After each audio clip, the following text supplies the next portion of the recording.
You are about to witness history in the making.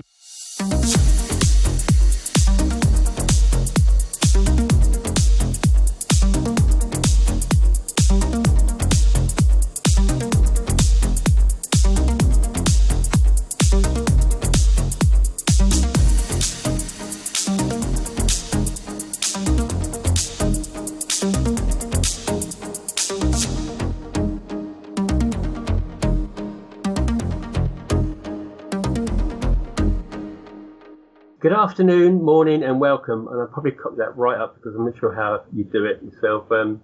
Good morning, good afternoon, good evening, and welcome. There you go. So there you go. But anyway, welcome to the show. It's number 100, and I'm sure this is going to be very much the way it's going to be. Will just basically be all about the PlayStation 4 to 5 today, shall I say? But I'm sure I can squeeze something else in there regarding that. So I would probably be sitting down with my feet up, and Haydn will be doing all the talking. And how are you, mate? Before we ramble any further.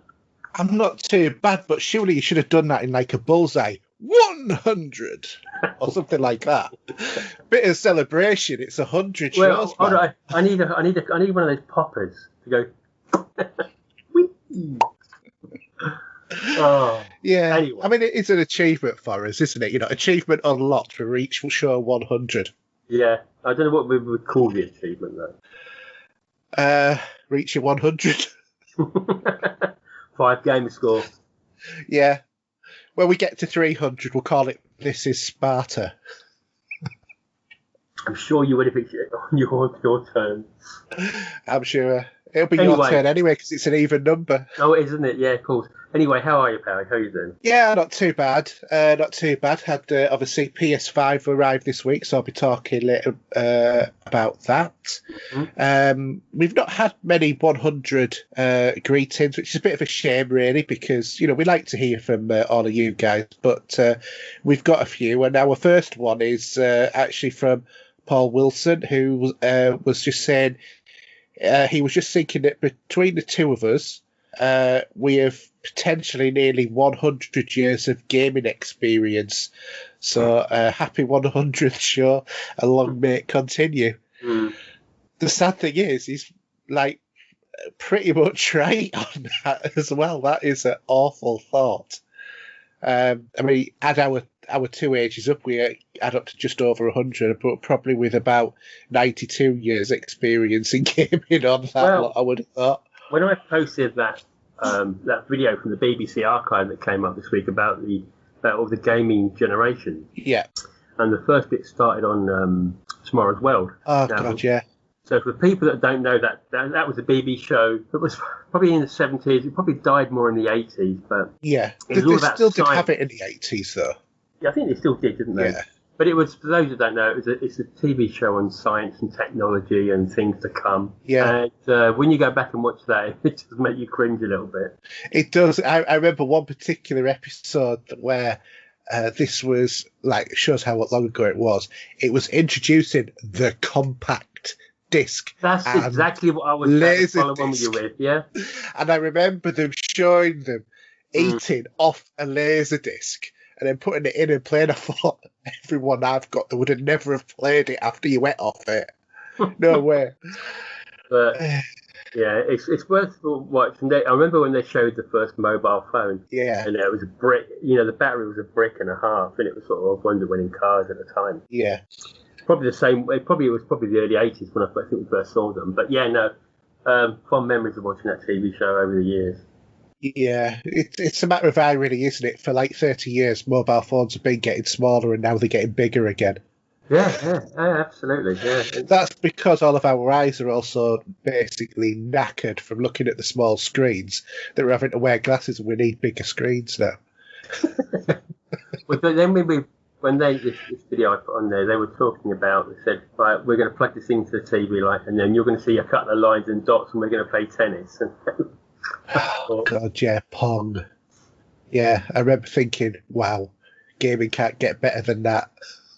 Yeah, mind you, I was about 6 at the time, so... Well, I can't remember how old it was when I had my Binatone, the Binatone one, which gave you Breakout, Pong, might have been a couple of others, I can't remember now. Yeah. But, yeah, no, it shows how far we've come, really, isn't it? Oh, God, yeah. Yeah. Massive massive difference too. But I'm sure it's to be brought up later. But then everyone's still, we've got the new generation here now, but it's not, the old generation's gone, the new generation's here, but it's still a lot of controversy over it, and it feels like it's slightly disappointing from what other generations kick off with. I'm not sure if it is or it isn't. I think it's more, we are more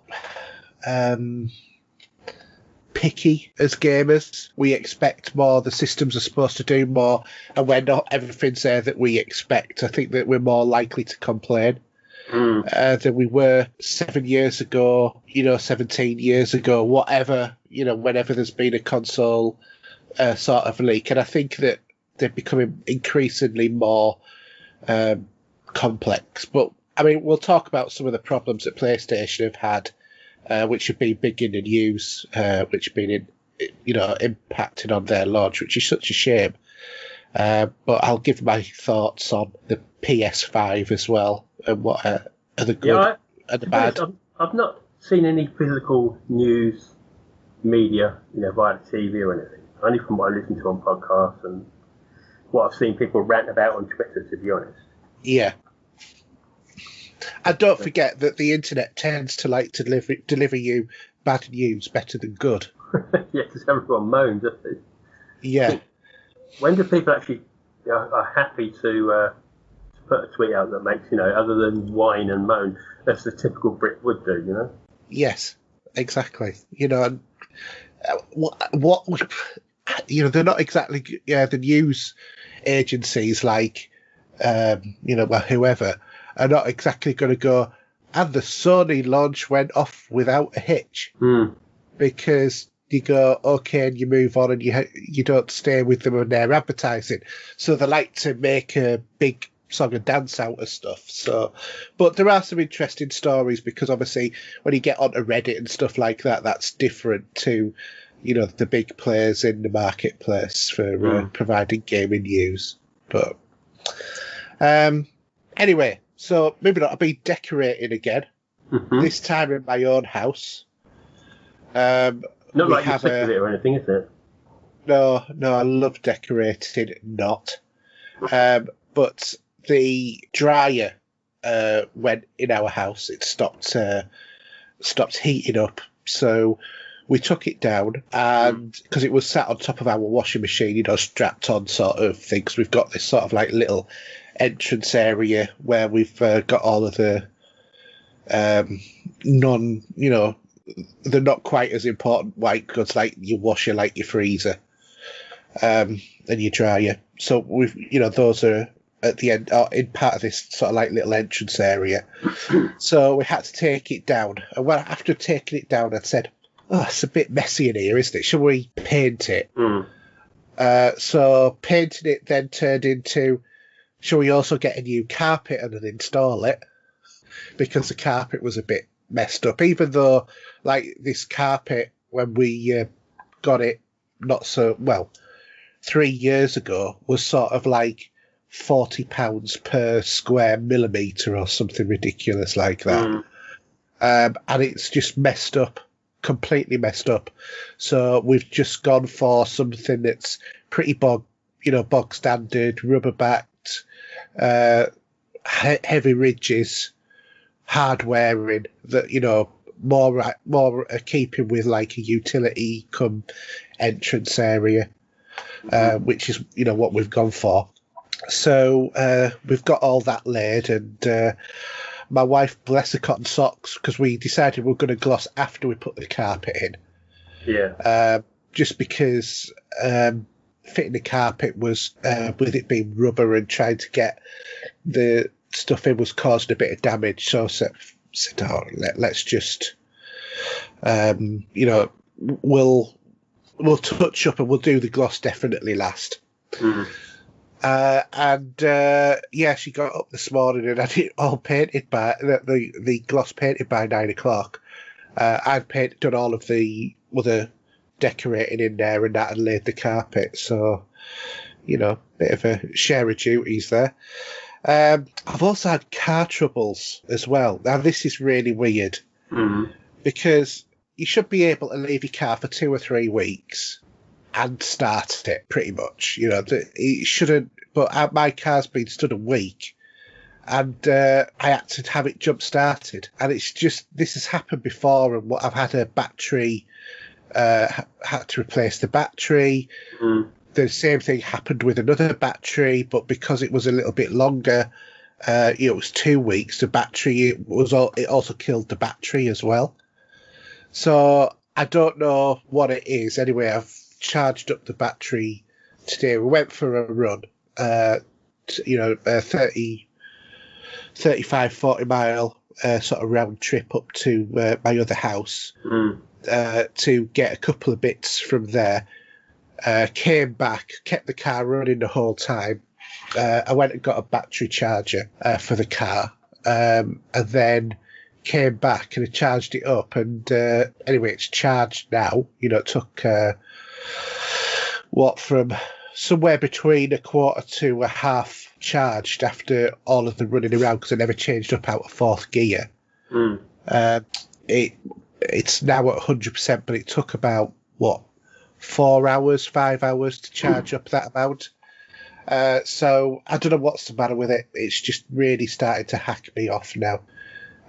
Because you know what it's like, if you don't have a reliable car, it just puts you on edge, doesn't it? Well, you know, it's like every morning you think, is it going to start? You know, it's ball late, especially when you get the missus giving you grief over it, you know. Well, she doesn't, because she's got her own car, you see. So because she's got her own car, she's not so bothered, because she can, you know, nip off and do whatever she wants. It's more, if I want to do anything in the car, that's when it, you know, it hacks me off. Yeah. So, yeah, I don't know what it is, though, but this has only seemed to have happened since I had my Sony stereo put in there, because I used to have like the normal inbuilt one, and then I got the Sony one in, but it took ages afterwards, and then the battery died, and that was the only thing I could think of that had changed in the car. Yeah. So unless the alternator's gone and it's not charged up, only partially charging the battery, I don't know, maybe that's the possibility, but it's weird. I'm going to get it sent into like the proper See It dealership to look at, because I've took it to the garage I normally do, and they said there's nothing the matter with it that we can find. And I thought, right, fine. So I hate it when it's something the matter with your car. I really hate it. More than anything else. Me, it's no problem, because my car's a company car, so I don't have to worry about it. If it goes sick, it goes to the garage. Simple. Yeah. Mine's, I have to pay for it, so I don't like it. You know, I pay for it in different ways, as being tax income in kind, whatever they call it, you know. But anyway. Yeah. Anyway, that's it from me. What about you, Steve? What have you been doing? Not a great deal. I have been playing with my TV of late, just playing with the settings. Yeah. So, where I was not actually watching any sort of movies this week, I was just putting some movies on, and I was just trying to see what the best I could get out of the TV with the settings. So I was online looking at some different YouTube videos, the best settings you can tweak them to get a bit more out of them. And also from the gaming point of view, you know, we all use the game settings on our TV. Yeah. But I found something that wasn't ticked in mine, but the game one's all set up as it would be normally, but there was like another sort of mode that was linked to it called the instant game mode that is not completely different part of the TV. Yeah. So every time I fire the game up there, that pops up as a window the same way that HDR does. So not that my goggles can tell much difference anyway, because I did put Forza Horizon on to give that a try. But I don't. It's smooth as ever. Maybe I'm looking for something I don't need to look into. But when you've got new consoles, I'll be watching there's a few videos out there for settings for your consoles as well. So I was having a look at that, and yeah, there's ways to tweak them a bit, you know, depending what TV you have and stuff. So yeah, I've been looking around with that. I ordered a couple of albums quite a few months ago now that weren't available to the British public. It was only for the US. Yeah. But I was having a few email chats with Waxworks Records, and I've got a couple of John Carpenter albums turn up. Nice. Which is I've already got them in different variations, but the Escape from New York one also has some of the sort of the monologues from the film itself and stuff like that. But it does sound better. I mean, this is the 180 gram again, and that just gives it a more different sort of life to the hearing or what you're listening to. Yeah. And the Fog 40th anniversary as well, so they turned out pretty good. Something I just forgot about, which I just put in the notes, is about Sky. Right. Now, you don't have Sky, do you, or do you? Yeah, I do. You do, yeah. How much do you pay for it? How much do you pay a year? Sorry, a month, sorry. Curiosity. It'd be about £33, and I've got Sky Movies as well. Okay, well, my bill of late has been £104 right. a month, and I phoned them up. I haven't spoken to them for a while. So all my deals that I had going basically run out. So I had a chat with them. This lovely Scottish lady who's sitting at home doing it from there due to COVID. Mm-hmm. And I got it down to £69. So I've got about £35 difference. Do you have your phone or whatever with them? No. But you have the movies, don't you? I have movies, have the sports. Well, let's put it this way, it's all changed now because they got the packages are changing names and stuff like that. So that made a difference. And what was really good this time, I was able to not have kids' TV on my TV, if you with me. Yeah. So the kids' channels for Sky, I was able to take them off as well. Because I don't think I need to watch Peppa Pig and stuff like that. You know, it doesn't float my boat. I don't know. I don't mind the Peppa Pig ones where it's Brian Blessed on. Okay. Yeah, but... Because he's Grandpa Rabbit on Peppa Pig. Oh, okay. But, yeah, I was able to get all that down. And this deal now will last until May 2022. Nice. So I don't have to worry about that now. So the first couple of payments will be a bit weird, though. So the first one's only going to be 50 quid, and the next one will be 80. Then after that, it will be 69 quid. So I'm quite chuffed about that. Yeah. Yeah, no, I was overpaid on my Sky. I was paid about £50. And it was just for the basic package. And I had the old Sky... No, sorry. I'd been given the Sky Q box by that point. And I was supposed to have gone down to about 22, but they never affected the change. So when I had a look, this was about 3 months ago, I saw, wait a minute, I'm paying out this amount of money, but this package that they're advertising now is half of what I was paying. So I thought, right. So I phoned them up and I said, I'm not happy about this. Why am I not getting charged what I was told? And also, why is this package even cheaper again when it's, what I would have been paying anyway? What I should have been paying. So they gave us that. So I thought, well, in that case, and seeing as I've saved so much money, I'll stick Sky Movies on because I've never had them before. Right. So I put Sky Movies on my package. Well, I used to have them way back in the late 90s, early noughties, when, I first got Sky. And then when I got married, I ditched it, basically. Right. So, yeah, it's been a while since I've had Sky Movies, but it's certainly nicer to have it on there than not, because you do get different stuff to what you get with Netflix and what you get with Amazon Prime. Yeah, because obviously you have to pay for Ultra HD, believe it or not, still. It's that is wrong. That is wrong. And I've got Sky Multi-Screen as well. I don't have that. Because I've got my phone just to the right of me playing Sky Sports at the moment with the football on. And I'm not actually watching it, I'm just keeping an eye on it because it's interesting for the table for today. But so multi-screen and TV cost you £32. They're doing like some black holiday deals at the moment, what do you call it? Black Friday deals. Right, okay. So you can get Sky TV and Netflix for £27 a month, roughly. Yeah. What is it they got here? Sky TV and Sky Cinema for £34. Build your own bundle from £25. Obviously the Ultra HD. I'm assuming you have that package as well as a part of yours, don't you? Sky, what, HD? Yeah. Yeah. I don't have 4K. Yeah, because there is the Ultra HD as well. Yeah. Which you pay for. I know it does seem wrong, I know, but yeah, that hence what I'm paying for is what I've got. You know what I mean? You see, what I really don't like about Sky now is they've integrated the documentary channels with the standard entertainment channels, because they always used to be separately numbered further down, like the 500 and somethings or whatever it was. Yeah. And I used to like that because I used to watch a lot of the documentaries that were on there, like NASA Unexplained Files, all that sort of stuff that, the things about the universe, all of that sort of stuff that I enjoy. I used to watch those, but now that they've integrated all of the channels all over the place, they're not all together, so I end up not watching them, which then, it kind of hacks me up, because you have to think of, the Discovery channels aren't all together. Some are over here, some are over here, National Geographic are in a different place, and it's just sort of, I can't be bothered flicking through 300 or 200 channels to find the documentary channels I want. And I can't, I'm just not memorised the new channel numbers, so I just don't bother, and I just go on to something else.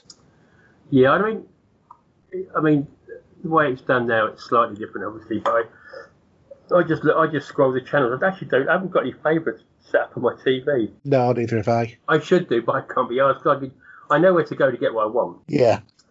Also, I do have a second box as well, right? Which is a very tiny white one for the Wi-Fi to link to the main one. So yeah. I'll have that in here, so I can watch the sport in here. And the only downside in those little boxes, if it's just for those, is that you can't get 4K on them. Yeah. But I don't need that because I've got everything else in here that is, so it doesn't matter. And your TV should upscale it to 4K anyway. Oh, probably does, yeah. But as I say, if you wanted a Ultra HD film one in here, the box won't do it. You can't do it. Yeah. But because I've got all my main movies on Blu-ray in 4K, it doesn't matter. Yeah, I know what you mean. I mean, it's interesting that there's a complete TV bundle here. I'm just looking at you now. It's quite interesting. And that is £66.50. And that's with everything, is it? That's TV, Netflix, Sky Sports, Sky Cinema, Sky Kids, Ultra HD, and multi-screen. Which isn't bad. I mean, I pay my Netflix separate. I don't think it's a Sky. No, neither do I. I don't think it makes much difference, to be honest. But they are doing deals at the moment for Black Friday, even though Friday's gone. So if anyone's interested, it's worth a little look. Definitely. Yeah, I think that's it, really. Not much more. Yeah. Saved a bit of money this week by doing that. That's quite good. I'll tell you one thing I did do, thinking of saving money. I also went on to U-Switch as well for energy providing, energy costs. How much to save on that? Well, they reckon I'll save £291 in the next year. Mm. So what's your bills like then? This is going to be a bit boring quickly, but so what's your bill like? Well, bearing in mind now that both my wife and I are both working from home because of COVID, my gas bill is about £41, which is about right, I think. But my electricity bill, they were putting on £136 a month they were taking out my account. But when I've looked in there, they've got 300 and something pounds in credit. Crazy. Yeah, so I'm going to be reclaiming that, but I'm switching to this Octopus Energy because it's supposed to be which Best Buy energy provider. And they came out the cheapest for me. Anyway, should we move swiftly on then? Yeah. Okay, let's do gaming this week. So we've got some news. I think I've got a little bit. Yes, we have. I've got a little bit. You've got a little bit. So should we start off with what you'll be talking about later as well? So. All right. Yeah. So I think most of these are going to be PlayStation problems anyway, aren't they? Xbox don't have any anymore. It's all good. Yeah. Well, I wouldn't say that, but PS5 problems has been a lot reported. As we say, take some of these with a pinch of salt because. Just because of the fact that newspapers and whatever like to report bad news and don't like to report good news. But one of the more widely reported issues plaguing the PS5 is that suddenly and unexplained performance drops during gameplay with some users reporting that their consoles are freezing or shutting down altogether. This appears to be a problem with the PS5 console itself and is appearing across multiple titles, including Astro's Playroom, which is bundled with the PS5. As reported by Push Square, users are also reporting that their PS5 consoles has required them to undergo a database rebuild following apparent corruption. Push Square reports that its own staff have experienced the issues after playing PS4 games from external storage. The console would suddenly shut down upon reboot and require a database rebuild. Cases for the PS5 having excessive noise. Now, I don't know what is excessive noise. Is it like the helicopter landing pad that used to seem to be wherever you used to have your PlayStation 4 plugged in? I don't know. But excessive noise being reported across the internet with numerous testimonies filling threads on the Reddit blaming the issue on the coil wine. Reddit are also reporting that if a disk is ejected immediately after the installation process, then the game may disappear and will need to be installed again. So I think some of these are probably tweaks that can be done through the operating system, or, you know, it's a bit of bad programming or whatever, by the sound of it. But I've heard many issues regarding some of the games apparently bricking the machines. I mean, I don't know how true some of this is. Well, from what I've been able to gather, the bricking of the console is due to the limited storage. And if you leave your console on standby mode to download everything, and you fill out all of the storage, that's when your console bricks. You know, if you've over-allocated what storage that you have. But I've had times where, with Destiny, for example, would say I can't do the latest update because you've got enough room on the machine. Yeah. So it says, okay, fine, it won't do it. Yeah, But I know. I don't know about why the PS5 seems to have an issue with that. Well, no, neither do I, because if you've over-allocated space, the PS5 tells you straight off anyway. As did the PS4. And it won't do any more updates, or it won't do any more downloading because it can't. No, but it seems to be something to do with automatic updates. There isn't that checksum. If you are running out of space, and don't forget, it's an 826 gigabyte hard drive, or SSD, which is smaller anyway. And then, you know, by the time you've had the operating system on, you kick down another couple of 100 gig. So there's problems in terms of it all, you know, for the amount of storage space. I think what needs to happen as soon as possible is that Sony needs to sort out the patch that will allow you to have additional SSD storage, because evidently that's just as simple as unclipping one of the blades, undoing a screw and putting it in. But there is a slot there, isn't there? I'm not sure. Yeah, there is. But it's not being used at the moment, is it? It's not being utilised. No, because they haven't patched it yet, and they also haven't said what hard SSD drives will work. Right. So, you know, we need that extra storage on that system. I think that this is going to be something that's going to plague this generation, is the SSD. I think it's very nice, the quick loads and stuff like that. But I'd be more happy to wait a little bit longer, you know, a few seconds more, to have the capability of storing whatever on whatever hard drive I wanted to, and have, you know, expand my storage space to my needs, rather than be limited to a couple of SSD sticks, one of which be permanently, you know, the one that comes with the machine. Right. But I've said it before, and I've said it again. I think in the next 3 to 6 months, we're going to see both Microsoft and Sony saying, right, from now on, you're going to be able to store and play your Xbox Series X or PS5 games on a conventional hard drive, but performance will suffer with load screens and times and stuff like that. Yeah, that's why you want to play some of them other games off the hard drive anyway, so I haven't plugged mine in yet to give that a go yet. I haven't tried plugging in an external hard drive to my PS5 yet. But what I have heard is for people who have been trying out like the Shadow of War game, which is now free on Game Pass, is that there is virtually no difference to it being installed on an SSD to a hard drive. You know, only a couple of seconds in terms of load times. And if that's the case, why is the limitation there? It seems ridiculous. I mean, it might just be, you know, overexcited fanboys saying, oh, it's fine. But I don't know. I just think storage is going to be the problem.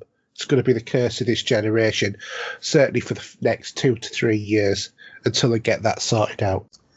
Yeah, I need to plug my hard drives into the Xbox to see how that works. Yeah. Because at the moment they're just sitting in the lounge, to be honest. Well, on your Series X, I just swapped over my hard drive from my One X onto the Series X, and it works fine.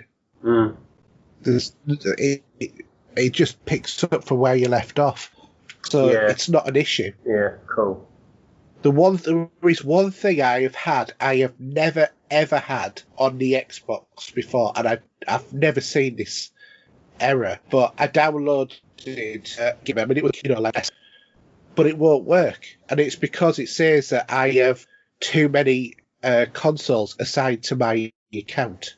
Yeah, we were too many devices. A while ago, weren't we? I've never come across this before. It's not happened on any other piece of software. I mean, when I go on the app on my phone, if I want to play via the phone itself, I've only got 2 consoles attached. So, but you got your boys as well, haven't you? So. Yeah, I've got. You know, my son's got a One and a Series X, and I've got a One and a One X and a Series X. So, you know, between us, we've got like 5 consoles. I'm attached to 5 consoles, Xbox Ones. But the strange thing is, when I went onto my device manager on Microsoft, none of them say that I've got a Series X attached to my account, which is really weird. Here's something I haven't done yet. I don't know about yourself. Have you registered your Xbox with Microsoft yet? No. Which I think I should do. It's more to do with the warranty of it. Yeah.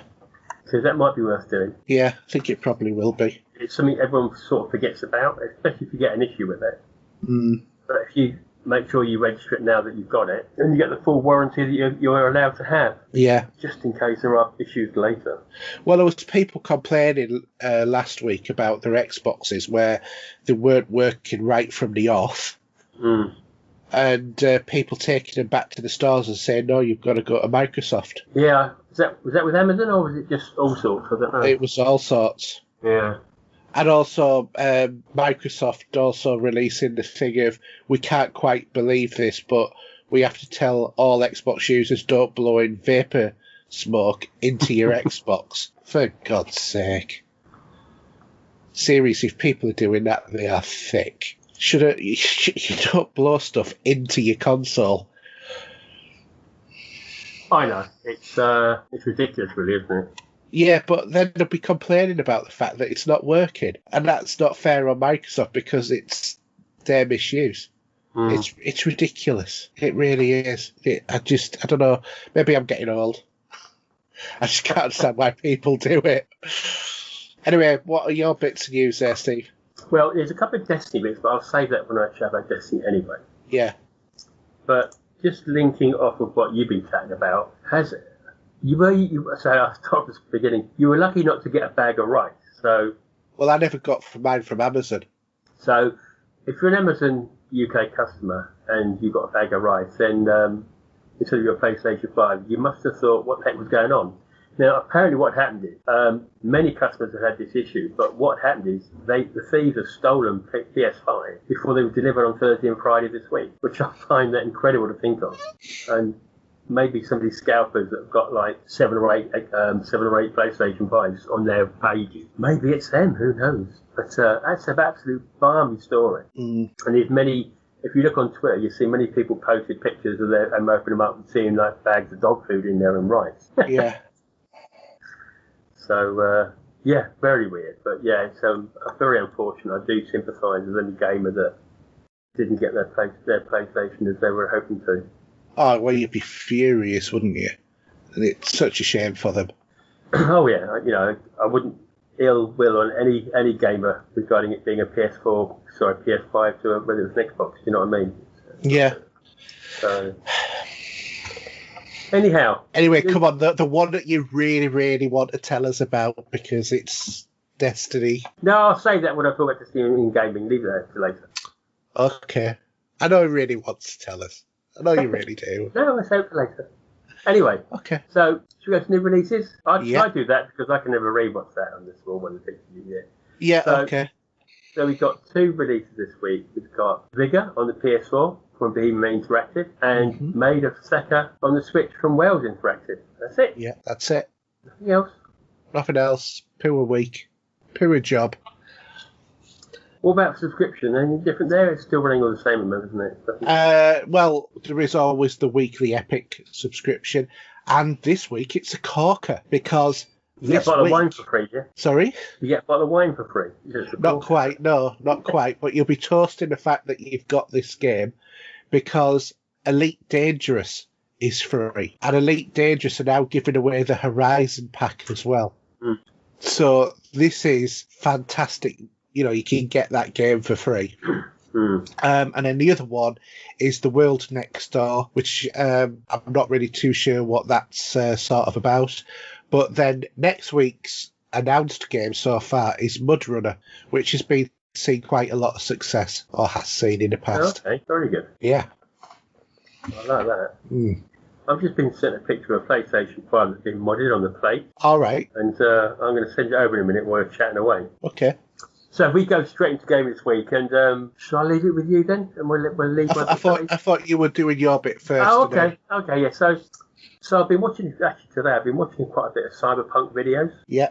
And I'm sort of getting into the frame of, you know what, I might end up picking this up before I was going to wait till next year with the the updates we're going to get for Series X. But looking at this now, I'm sort of getting very tempted that I might pick it up beforehand. I was watching. They got these 5 videos called Night City Wiresman, and they go through some of the process of how the game's made. And the last one that we watched this morning, number 5, they had an interview with Keanu Reeves talking about the score for the game and the radio stations. And yeah, I'm sort of getting well into that. I know you say it's not going to be floating your boat, is it? So, well, it's not a matter of it's not floating my boat.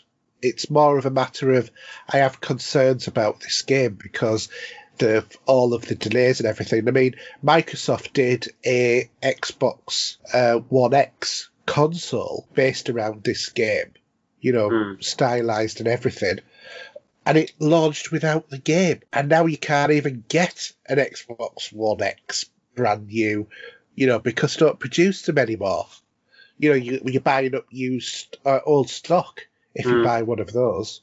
So I just think it's had development hell as this game. And is it because the game's no good, or is it because they've deliberately held it to make it good? I don't know. I really don't. And then at the end of that, how many times can you polish a turd before you realise it's a turd? I don't think it will be that. Honestly, I think this is going to be one of the biggest games of the year. Possibly. This could be the next Mass Effect Andromeda, though. Highly anticipated. I'd like to think it's not. So would I. So don't get me wrong, Steve. I am not dissing this game because I want it to be bad. I don't want it to be bad. I want it to be really, really good. But I am worried about it as a game, as a product. I'm not 100% convinced it's going to be a really good game, which is what's been expected of CD Projekt Red. Well, with the recent delays they've had, I think they've got every right to get it looking as best they can. Yeah. Just so you can play it on a Casio watch, as we've said in the past. I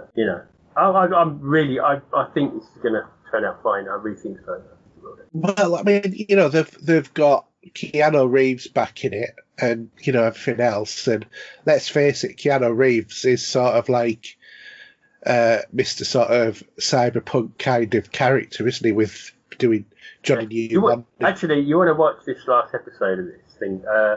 because they were showing him doing the mocap. Yeah. And I don't know how they got all his hair in the cap, because it looked like he's had it shaved off for a while, or if they could actually fill it in the cap to cover it off.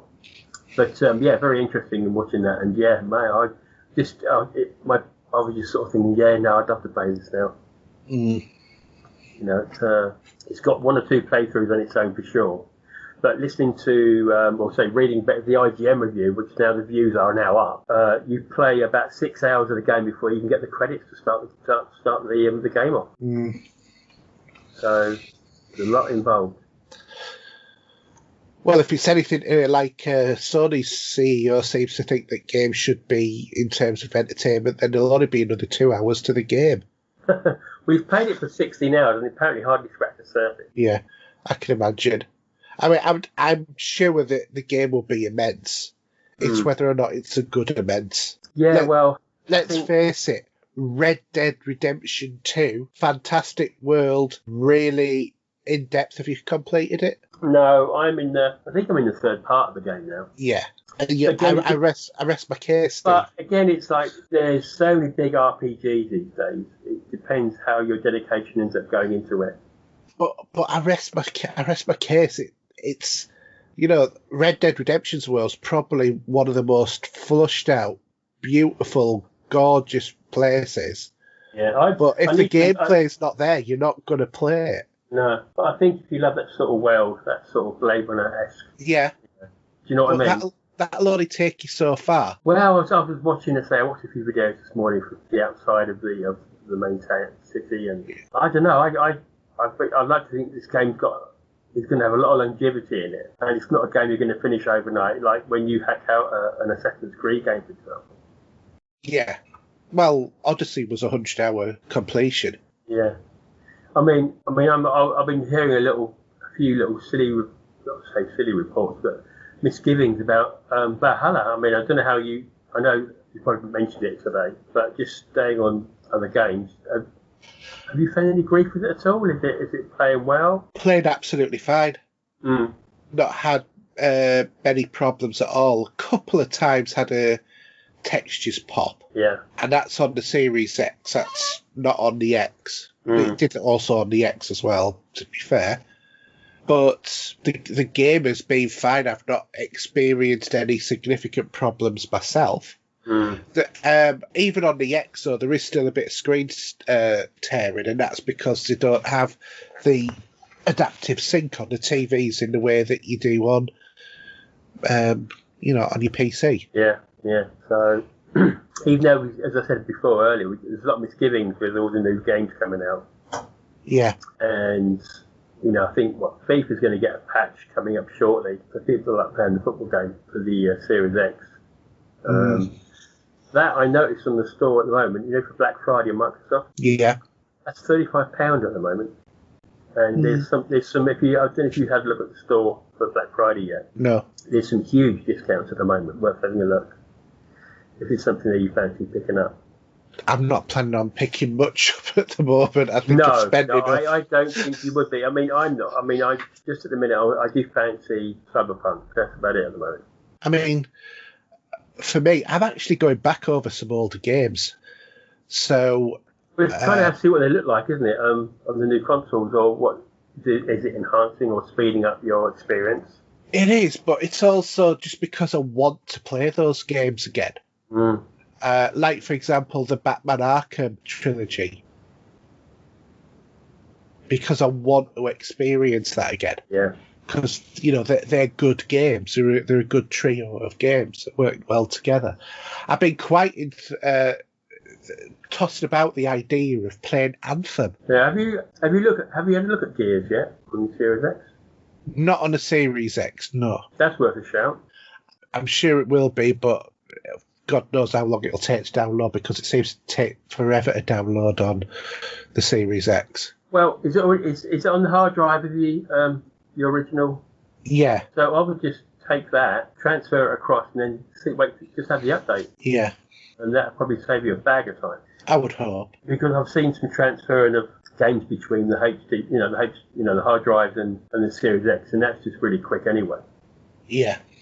So it might be, I'd be interested to see your thoughts on what you think how that looks. because it does look pretty amazing. I'm going to tell it now. Yeah, well, I mean, it looked pretty amazing on the X. Yeah, but I mean, it made my eyes open up, I must admit. So just a little bit of Destiny. So a couple of bits of news. So turned on this morning, doing some bits and pieces, and a new exotic quest popped up. This is for the Lament sword. So that's now available to if you go to the tower, you'll be prompted to go and pick that quest up.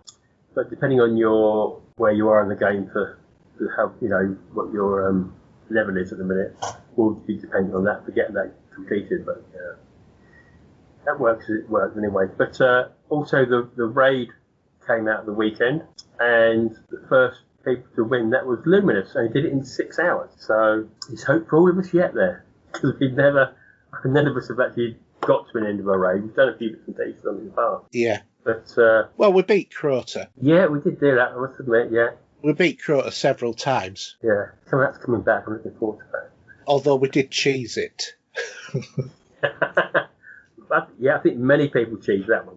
Yeah, but it was fun cheesing it, but... Just getting across that bridge, wasn't it? That was what it was. Yeah, give a shout out to Pooh and Nicky Wilson. Nicky, I'm sorry when I did say just leave him, he's not powerful enough, let him die. Shout out to you, Mick. You always took that one like a good one. So thank you for that. They were the days when we were doing raids like that. They were just such fun. Yeah. Well, it can be again if we can get people on the Xbox or on PlayStation. But yes, I've been going through the quests and bits and pieces, which are little side stories to the main story. And one thing I did last night, well, this quest popped up, and I had to do a bit of floating as a warlock through the mountains. But what happened is, which is really cool, was you had to get between two campfires, and there's different campfires all the way up to the main top of this mountain where you're gonna. Can I just guess? Were you going to freeze to death if you didn't get to the other campfire? It was called Frostbite. Yeah, it was. Yeah. Do you know what? Straight copy of the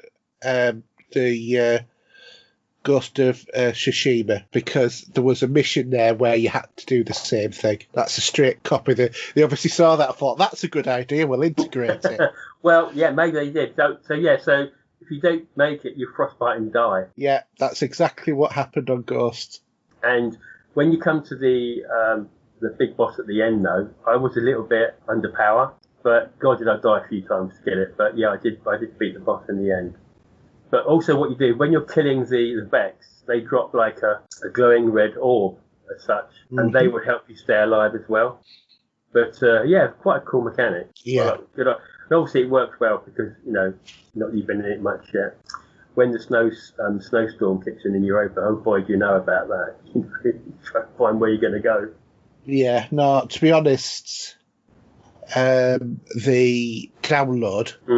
of the latest update still hasn't finished, and it hasn't even, because of everything else that I've got on in the queue to download on the PlayStation. I'm still waiting for Destiny to be downloaded. Full stop. Just come on the Xbox, mate. Come up for a bit of fun. Chris is coming on. He's got his PlayStation 5 and his Xbox now. Right, but is he actually coming on and doing stuff? Because if we can get the old fire team back together, he's at the moment he's going through a few different games. Right. And he said he'll download it. So I said good, because I said I'm Billy No Mates as usual on the Xbox. So right. Well, give us a shout when he's on, and I'll, as long as it's downloaded, join you. Yeah, but anyway, because it'd be good to get a full fire team back together. Well, I showed him the photograph. I sent him a personal message showing him the Cosmodrome in Russia, and he said that brought back memories. Yeah. But yeah, not much more really talk about. I've been really enjoying it. Some of the quests have been really good. Slowly powering up my character. What am I now? I think I'm 1226 at the moment. Right. But I want to get to about 1250 to 1280, because then you've got the lost sectors where you go solo to pick up some of the exotic armory gear that you get for your character. Yeah. They don't come in the drops with the season pass. You have to go into these lost sectors to do it. Mm-hmm. So I did pop in one and got wasted, and right now there's no point even going to try it. So I'm going to wait until I get to that certain capped level at some point. And what am I now on the season pass? I'm about 35, 36 at the moment. So you're only taking it steady then? Yeah, slowly. But I've been on it all weekend having a bit of fun. So okay. Yeah, I'm finding it hard to get into motivation on that game. Well, you've got too much to play at the minute. Anyway, you've got your new PlayStation 5 that's just turned up. Yeah. So I'm sure we're going to be talking about some stuff with that. Yeah. But you've got to dedicate time to something, and you've got so much stuff. And then when your PC turns up, again, that's going to sort of, shiny new thing. You'll be over to that next. You know what I mean? Yeah. I mean, I'm still level 3 on the season pass. I've hardly touched it at all. Well, I'm surprised when I thought the story was over. I've had other quest story missions continue now. Right. And there's one, I wouldn't want to spoil it, but it reminds me, one place, because obviously on Europa, I don't know if you know this is not really much of a spoiler, but you're going to see where the exos are made and all that, all the bodies and stuff like that, and it's all linked into some stuff to do with that. And I was doing the starting the sword quest today, and when I was in this sort of laboratory, it reminded me of sort of Mass Effect-y sort of feel to it. Okay. It's all got all these clean, sort of sterile rooms that you have with the laboratories and the making of these exos. You know, it's all it's completely something completely different. And I think there's more to this than meets the eye probably at the moment. But no, I think with what they've brought out so far, I think it's a breath of fresh air for me on this game. I know some people might find it hard to get back into Destiny at the minute, but I think the story and plus all this extra other stuff you've got where you can go to does help.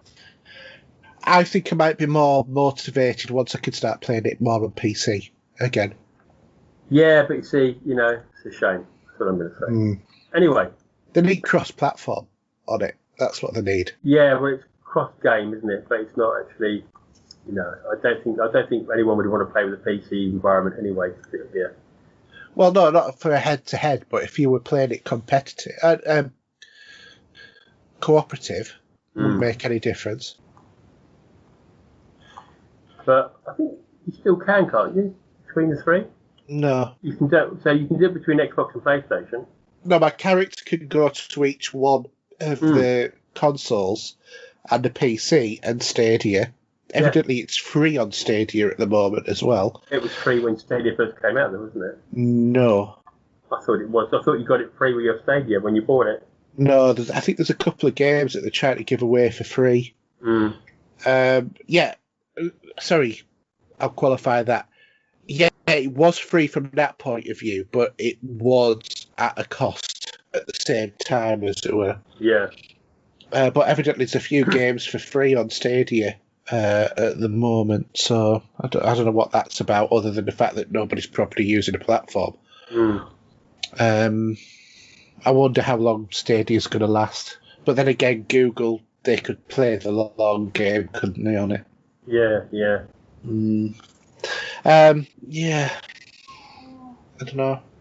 So yeah, honestly, it's even if you just brought your character over to the Xbox. Well, my character does. Whatever I go on to, I have the same characters. Yeah. I mean, my Hunter's 1073, and that's my most advanced one. And that's just because I played it, that sort of like the opening bit, and that was about it. Yeah. Did it make a big difference to you doing all of your prep? Yes, because I've got shards coming out of my ears. That's the main thing, and also enhancement cores as well. I think I've got 2,600 shards at the moment, and if I go to my inventory, which I'm on the let's go through it across. I have 226 enhancement cores, which I'm just eating to slightly now. Where when I was upgrading my character with just blues only, I wasn't touching them. But now when I'm getting a drop, where I'm like, if I've got an item on me that's about 217, I get a drop at 221. So I'm starting to use my enhancement cores now to make that jump as I progress, But I've run out. I think I've run out of some of the other bits and pieces where you can pick up some of the old weapons and that. But I was doing a little quest from Zur, pick up some more bits and pieces, so I can then pick something else up from that at one point. Right. Of course, because Sarah will be about now, won't he? Yeah. So what did I pick up? I'm trying to think what I picked up now. Oh yeah, I picked up the Revoker. That's what I did. And that's been sunsetted, but it still plays well on PvE. So Yeah. Anyhow, let's get this boring stuff out of the way, because let's hear about the PlayStation 5. So I'm looking forward to hearing your thoughts and tales of enjoyment and maybe woes, maybe from certain parts, but I don't know. Maybe both. Maybe both, yeah, exactly. So how did it all kick off on that Friday? Right, well, it kicked off great because my console arrived at 7:45. Then I know. bonus. Brilliant. Brilliant. I had it started to download all of the games and patches and whatever by 8 o'clock. Fantastic. I thought, shall I do an unboxing? I thought, nah. I didn't think there was any point because everybody's done, but because everybody's unboxing them at the same time. You won't be able to watch someone else open their box, are you? No, exactly. Until there's a new iteration of it, no one wants to do an unboxing of it now. So I'm going to get the elephant out of the room first off, in the fact that an elephant is probably the right word to use it. Well, yes, it's a big console. I'm going to say this because we've had a few people on the group Facebook who also picked theirs up. Yeah. And a lot of our kit is in black that we have for our entertainment centres and stuff. We get all of that. But how does it? I mean, a lot of people are standing them upright next to their TVs, aren't they? Just any place they can put them. Well, I don't know if they are or not, or they just prefer it upright. Personally, I've got mine upright at the moment, but I'm going to go to the horizontal position later on because I just haven't unplugged my Pro yet. So I'm going to have a swap around of equipment in the house. And the 1X and the Pro are going onto the living room TV. And we'll run VR off the Pro rather than off the normal PS4. And my PS5 will go where my Pro is, which will mean it'll be horizontal again. Now, when people say that this is massive, what I want you to think is, the old VCRs, the VHS video recorders. When you got one of those, one of the later gen ones. What, the top loaders or? No, the front loaders. The sort of like later gen ones. Yeah, like the Curry specials. Do you know the ones I mean? I think I do. Matt Seamy or whatever it was the. Yes, I know. Yeah. Yeah. Well, you know what those ones were like. Yeah. Or imagine like a mid-90s CD player that was in a separate system. Yeah. If you imagine something that size, that's about the size of the PS5. Okay? Apart from the PS5's all curvy. So it's not a square box. This is obviously a Marmite console in terms of looks, as I think is the Xbox Series X, which I think looks, depending upon which way around it is, either like a vertical shoebox or a Lego brick. This one, which a lot of people have likened it to the look of certain makes of router. I like the look of this one. It's funky, it's different, it's interesting. I don't know, I seem to think, I can't get my head around it still. That design. You either love it or loathe it. It's as simple simple as... It'd be nice at some point when the world gets a bit better that I'll be able to walk into let's say some sort of electronic hardware store of some kind. Or game. Or see one in the flesh maybe, just to have a little look. Well, you saw my picture of the two next to each other, didn't you? Yeah. I like the look of it. It's a little bit funky. It goes with my white furniture, so I'm quite happy. I don't mind the design of it at all. But like I said, and it's laid on its side. It's sort of grown on me as well, the look, because a lot of the pictures they're showing you now are of it on its side. Yeah. So I don't know. Maybe they've had feedback saying people prefer it looking on its side. I think that the styling of it is well thought out, really well thought out, because it comes with a stand that you have to use, whichever way around you use. You can stand it on its end without the stand, but it's not advised to do that because of heat intake and stability, because it's more proposing a rock because there's no particular feet, whereas the stand obviously has a rubberized base for that extra rigidity, and it's slightly wider as well. What I really love about this is the way that the thought that they've given to the stand, because the stand, whether or not you're doing it horizontal or vertical, turns, and what that does is it either lifts up a support the back of the console for the curvy bit, just to make it level, or allows it to drop down. Sorry, to make it level. Yeah. Or is it a good design? Because it seems a bit. No, it is a good design. It's a really good design. But when you turn it to one of the positions, it opens up a secret little compartment, and in there is a screw. That's right. And you take that screw out, and then you take the cork out of the bottom of the console, and you put it in the hole that is there where the screw was, and then that keeps your that part of the that little cork for plugging in the screw hole safe, and then it turns and it closes, and then you screw the base on. So it's really well thought out. I'm gonna give them 10 out of 10 for the styling of it, and the thought that they've done in terms of the way that it is. Even the sort of like the texture of the sort of inside of the blades, it's got little X's and circles and triangles and squares in the texture of the plastic to have that, sort of like PlayStation sort of symbolism in there as well. I just think that's just so good. Now, what I really like as well is when you power it on, because obviously you get all of the new animations, blah, blah, blah. But you also get a new operating system. My biggest thing... I know what you're going to say. Well, yeah, my biggest thing on the Xbox Series X was it didn't feel new. And that's because it's the same operating system as was on the One. Especially if you were on the Insider program, you were very familiar about it by then. But there was no difference between that and what was on the Series X when you bought it. This is a different operating system. It's familiar, but it's different. And it feels like it's an evolution. It feels like it's moved on. That there's been some consideration to, the strip that was on the PlayStation. In much the same way as when we moved from PS3 to PS4, this feels the same in terms of it's moved on again. We've got the next iteration. It's different. It's something new.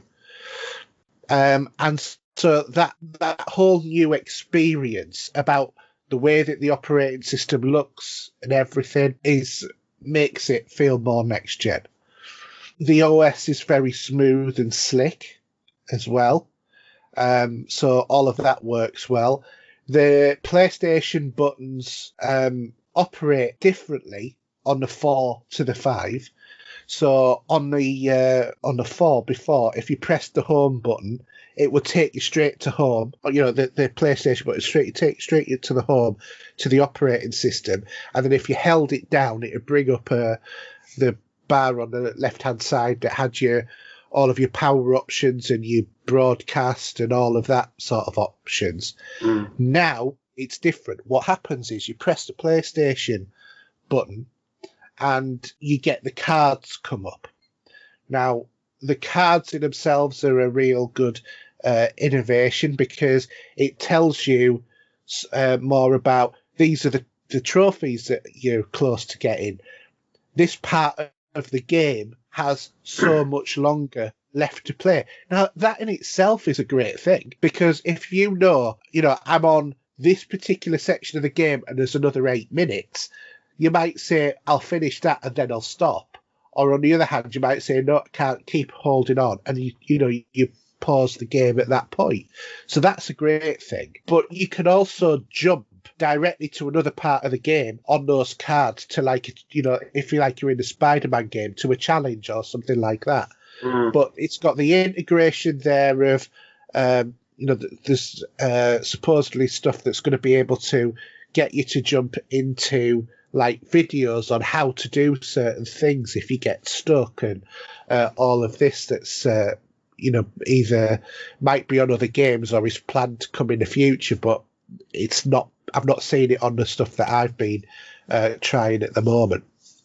So all of that, it really does feel like it's a really good innovation. You can see news items that are up there and watch little videos without coming out of the game at all, or snippets of information or latest news, all of that sort of thing. It's all there, straight from just pressing that PlayStation button. But then there is also the strip of icons at the bottom, which can be to go and look at all of your trophies, or look at your character, or music settings, or what's currently downloading, or all of the other stuff that you used to get on the bar on the left-hand side by holding down the button for a long second. You get that just by quickly pressing the button now. And then if you want to go home, if you hold down the button for a second or two, then it goes to the home screen. So they've swapped it around, and it makes a big difference. And the way that it's presented is really good as well. And if you are a trophy hunter or an achievement hunter and you want to continue that in this generation, this is even better for you. Because finally, Sony's gone, do you know what, these trophies, some people kind of like them, let's make a little bit more of them. If you're not into them, you just ignore them. But if you like them, whereas Microsoft have now, they seem to be stepping away from achievements and still do them because I know that people like them. But try, before on the previous generation of the current of the operating system, you used to be able to go in from the store, go into the game hub and look at what the achievements were. You can't do that anymore. And lots of other little things where you just can't go and see about the achievements that are attached to games.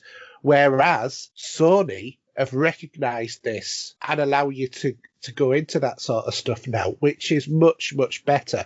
And Sony have always done the one thing that I like as well, is if it's like a spoiler or they've decided to want to hide it, you can override that by telling it to say, I want to override it on this achievement, so I can see what it says. And that's much better than all of this. This is a hidden achievement. You play the game to find out more, because that's when you get the achievements that, say that you have to wear the ginger wig and the yellow dress while playing Cartman, doing something else.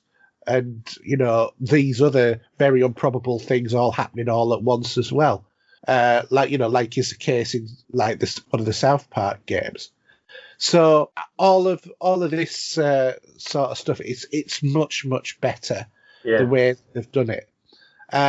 So another thing as well I like is the fact that if you do attach an external hard drive, I haven't done this yet, but if you do, you can automatically have any PS4 games that you download sent directly to the hard drive rather than the SSD. So that means that you're not cluttering up your hard drive space with PS4 games, which again, given the limitations on storage for the PS5 stuff, is, something you would really, really want.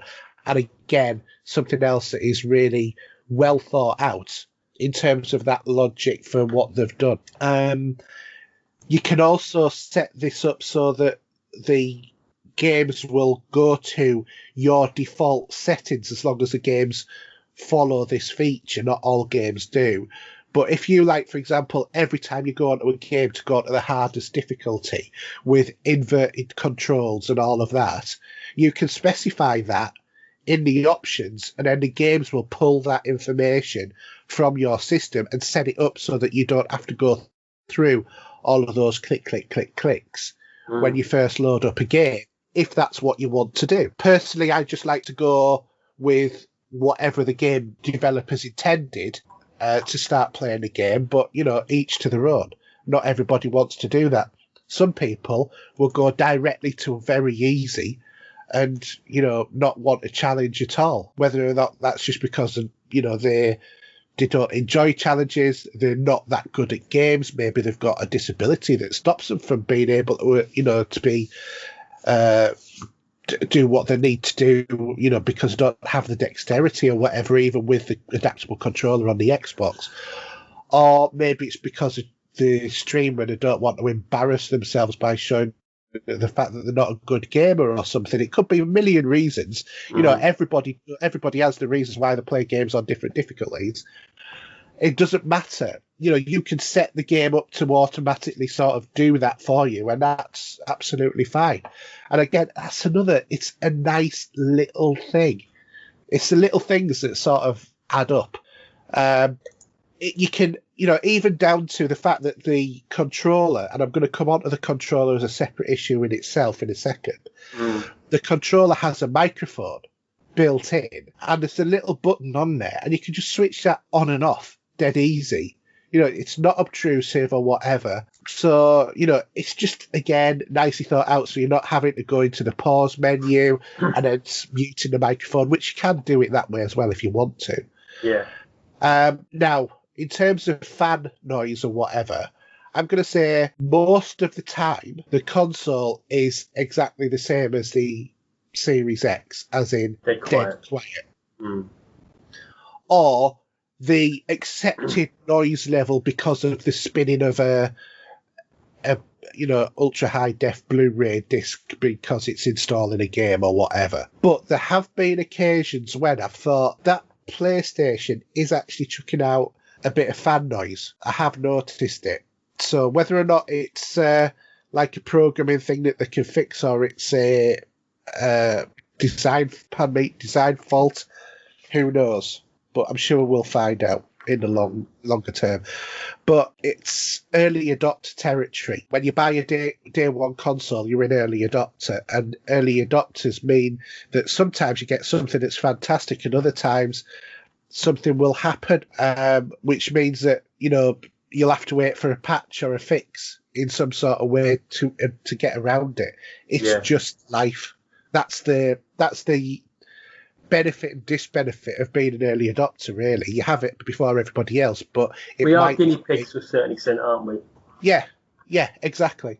In terms of setup time, excuse me, the console was 2 minutes to set up to download the latest operating system update, and after that, then it was similar sort of, maybe a little bit faster speed downloading stuff than the Series X. But generally speaking, I don't think much difference between them. No. Now, obviously, the controller is only half of the new experience with the PS5, because the other half is, and again, something that has moved on rather than a slight innovation in the design, which is the Xbox style, is the fact that you now have got the dual sense controller. So I'm going to say again, this controller looks lovely. It kind of reminds me of the Mass Effect armor sort of look. Yeah, I know what you mean by that. Yeah, either that or else it looks like a no sleeve, sort of like T-shirt over a controller. But it's somewhere around there. But I'm thinking more the Mass Effect sort of look. The controller, I said, has the built-in mic, which when you play Astro's Game Room shows how that might be used as an innovation point for games as well. So one thing they were talking about with the controls to do with like using a bow and arrow idea. Yeah. So how did that? Was that? Well, also I'm going to talk about the haptic. I'm going to talk about the haptic feedback. Don't worry. Yeah. I mean, okay. Yeah. So the haptic feedback is absolutely fantastic on these controllers. I've heard one or two people say it's a little bit much and a little bit off-putting, but In what you way? can, as in too much. Maybe Right. the games have integrated it too deeply. So, like every single little thing that happens in the game, the controller pings in some way, which is a bit of a pain. But that's more to do with the implementation rather than the actual controller itself. In terms of the controller, it is super comfy to use. It doesn't feel like an Xbox controller, but it also doesn't feel like a DualShock. It feels more new and refreshed. Yeah. Certainly, it's the most radical change of the DualShock PlayStation sort of style controller, I think, ever. When you look at all of the other versions, have all been pretty much can you sort slight of describe iterations. the feeling of the haptic feedback? Is it easy to describe or not? In about the same way as I can describe what orange is. Yeah. Because it's one of those things, if you or VR, you have to really experience it, because you can feel the difference in the controller. And there is sort of like this pinpoint accuracy in terms of feelings that you get. So in Astro's game room, when you run across glass, you can feel the pitter-patter of Astro's feet on the glass. Or if you bump into something, it feels like a duller sort of feeling. But when you're using the triggers as well, because the triggers have like a halfway point now, where when you pull them and then you carry on pulling them, sometimes you get resistance in terms of that. So it does feel, and it'll push back at you as well. Now, I've not tried it on something like Destiny or Call of Duty, where I understand, that really, really does come through. I've been playing like Spider-Man and that sort of stuff. Yeah. But I'm intending on playing Destiny to try it out at very least on the DualSense, because I'm really intrigued at how that's actually going to feel. But I understand it does. They can program each gun to physically feel different in terms of the way that they recoil. The motors are inside the handle, should we say? Yes, grip to. And the triggers. And the triggers well, that's not, they can't be built in, but they must have some sort of feedback feel on the triggers that give you that. Yes. So if you were to pull back a bow and you were getting that resistance, the harder you pull back, the tighter. Yeah. That rumble is, maybe. I don't know. It's hard to explain, really. No, it's the trigger pressure gets harder. Right. In terms of, like thinking about pulling a bow or whatever. From game Bugsnax, that game, for example, you use a catapult. And that in that you can feel the stretch of the catapult. Yeah. Change the way that squeezing the trigger at the beginning of the trigger is to be easy, but as you get to the end of the point you have. Yeah, I'm not saying it gets hard. You can still, if you've got strong fingers, you probably won't notice it that much. Yeah. But if you're thinking about it, you will see, and it feels very natural as well, because you're programming, your brain's programmed to be used to resistance. So obviously, some people say it might be a bit off-putting. Now, can you turn this off? Yes. Yeah. Not that I have, but my understanding is that you can turn haptic feedback off. In the settings, yeah? Mm-hmm. Or down, or whatever. Yeah. Minimise it. But I really like it, but I think it's going to be a Marmite feature. Yeah. And I think it's going to live and die on how well people it's down to the developers. It's down to the developer, isn't it, whether they want to use it in their game. Yeah, it's going to live or die as to how well they implement it as well. I mean, when you play Astro's game room thing, there's a lot of haptic feedback going on that game, and it is really nice to sort of feel. But I think if you were playing like a 14 or 15 hour game with that going on all the time, it might start to grate on your nerves a little bit. But like I said, I kind of like it. Again, I think it's a shot in the arm that the PlayStation controller, because that thing has had a lack of innovation right across the generations. You know, I know that people are going to say, "Oh well, it's got 6 axes last time, and it's got this." And yeah, it's not really. It's not. I mean, going back to the PlayStation 1 with how that was, there is not a great difference between that and the PlayStation 4, really, is there? Well, certainly not in physical shape. No. You know, the smoother edges, taking off a couple of bulky bits, but this controller is it feels like in some sort of seedy hotel room somewhere that an Xbox Elite and a DualShock met and had a child. Yeah. That was the DualShock. So therefore, then the ultimate question is: do you prefer one over the other? I much prefer the DualSense controller to the DualShock. Much prefer. Now, what I'm saying is though, what about between the two different consoles? So what would you prefer, the Elite controller compared to the PlayStation 5 controller? Put you on the spot here. Yeah, you are. That is so hard to answer, and I'll tell you the reason why it's so hard to answer. And that is because I like the off-centered left and right analog sticks. That to me, you know, it always makes the controller feel a lot more comfortable than having them where they still have them on the DualSense. But there has been a significant lack of innovation in the Xbox Series X controller. But isn't that phrase, what if it's not broken, don't fix it? Mate, they put a share button on. Yeah, that's not the be all and end all, though, is it? Really? Exactly. That was their answer to the next generation. I mean, they've tightened up the mechanics probably, and they maybe made some bits. They made it a bit smooth. I'm just holding one at the moment, actually.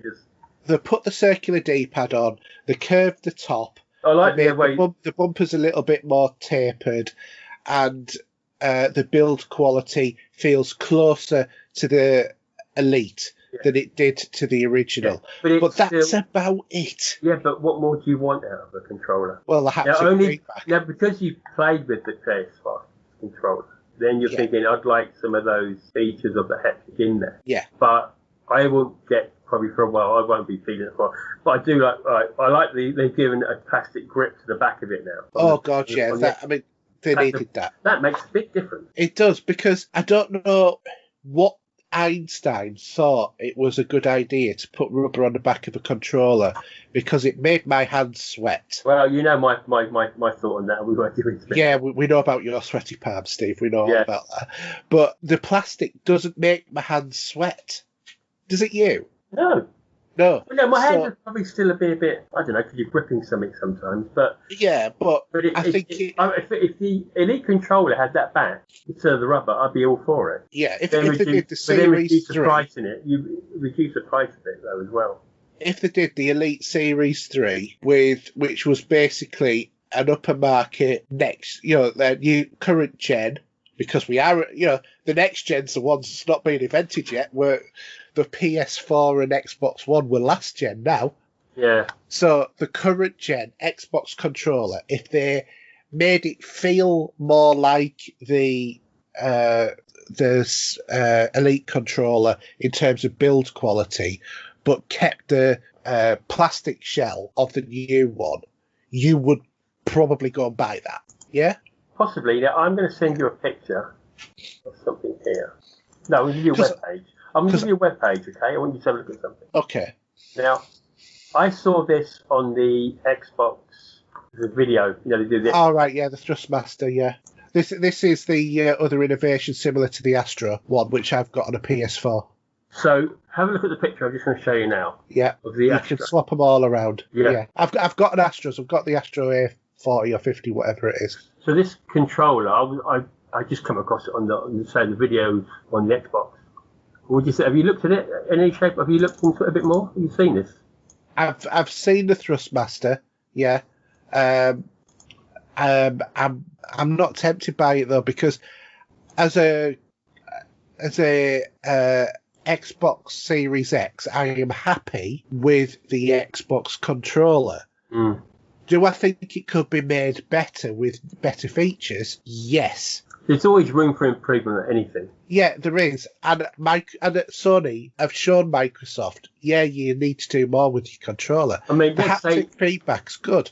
Let's say we get the next Elite controller come out with haptic feedback. As long as it didn't have the rubber back, I'd be up for it.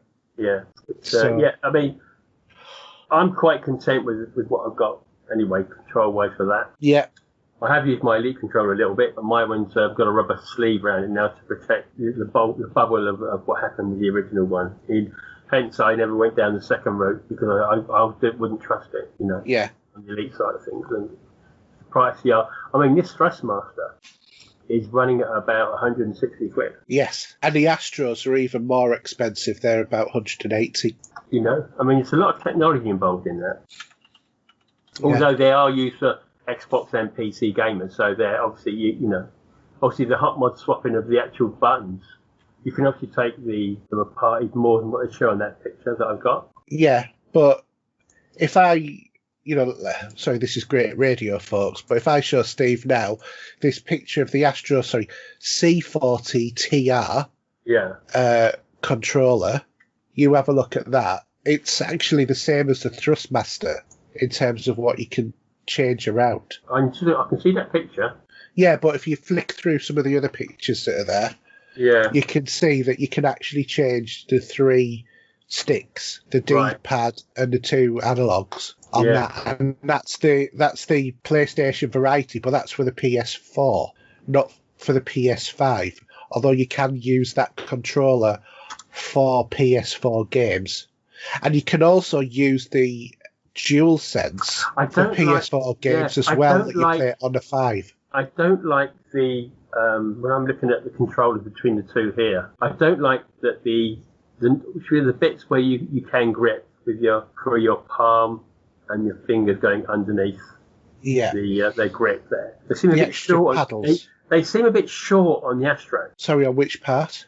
The bits at the bottom. So forget the mechanics in the middle of it. The little paddles. Not the paddles themselves, but what you grip hold of. No, they're fine. Trust me. Yeah. It's fine. I've got that controller. I have to admit, I don't use it very often because I started to get more of a like for the actual proper controller, because all of these ones on PlayStation, which is not the same on Xbox, but on PlayStation, the non-standard controllers, or the variations of them, where they're a third-party controller, they always have something missing. Like they didn't have the 6-axis or whatever. And I think that's because Sony don't allow people to produce something with everything else on. So they might have one without a mic on, or the one that I had didn't have the headphone jack on, and stuff like that. But going back to the DualSense, my main issue about PlayStation controllers and why I've not liked them the most has been charging time and how long they keep the charge. Yeah. And Sony, when are you ever going to learn? 7 hours does not cut the mustard. And it just does my head in, that the fact that they haven't updated the... Oh, I've got one question for you, because obviously you can tell me this, because I can't see by looking at one. Yeah. Are the batteries again built into these? Yes, they are. So you can't change them. That would be my bugbear. Yeah.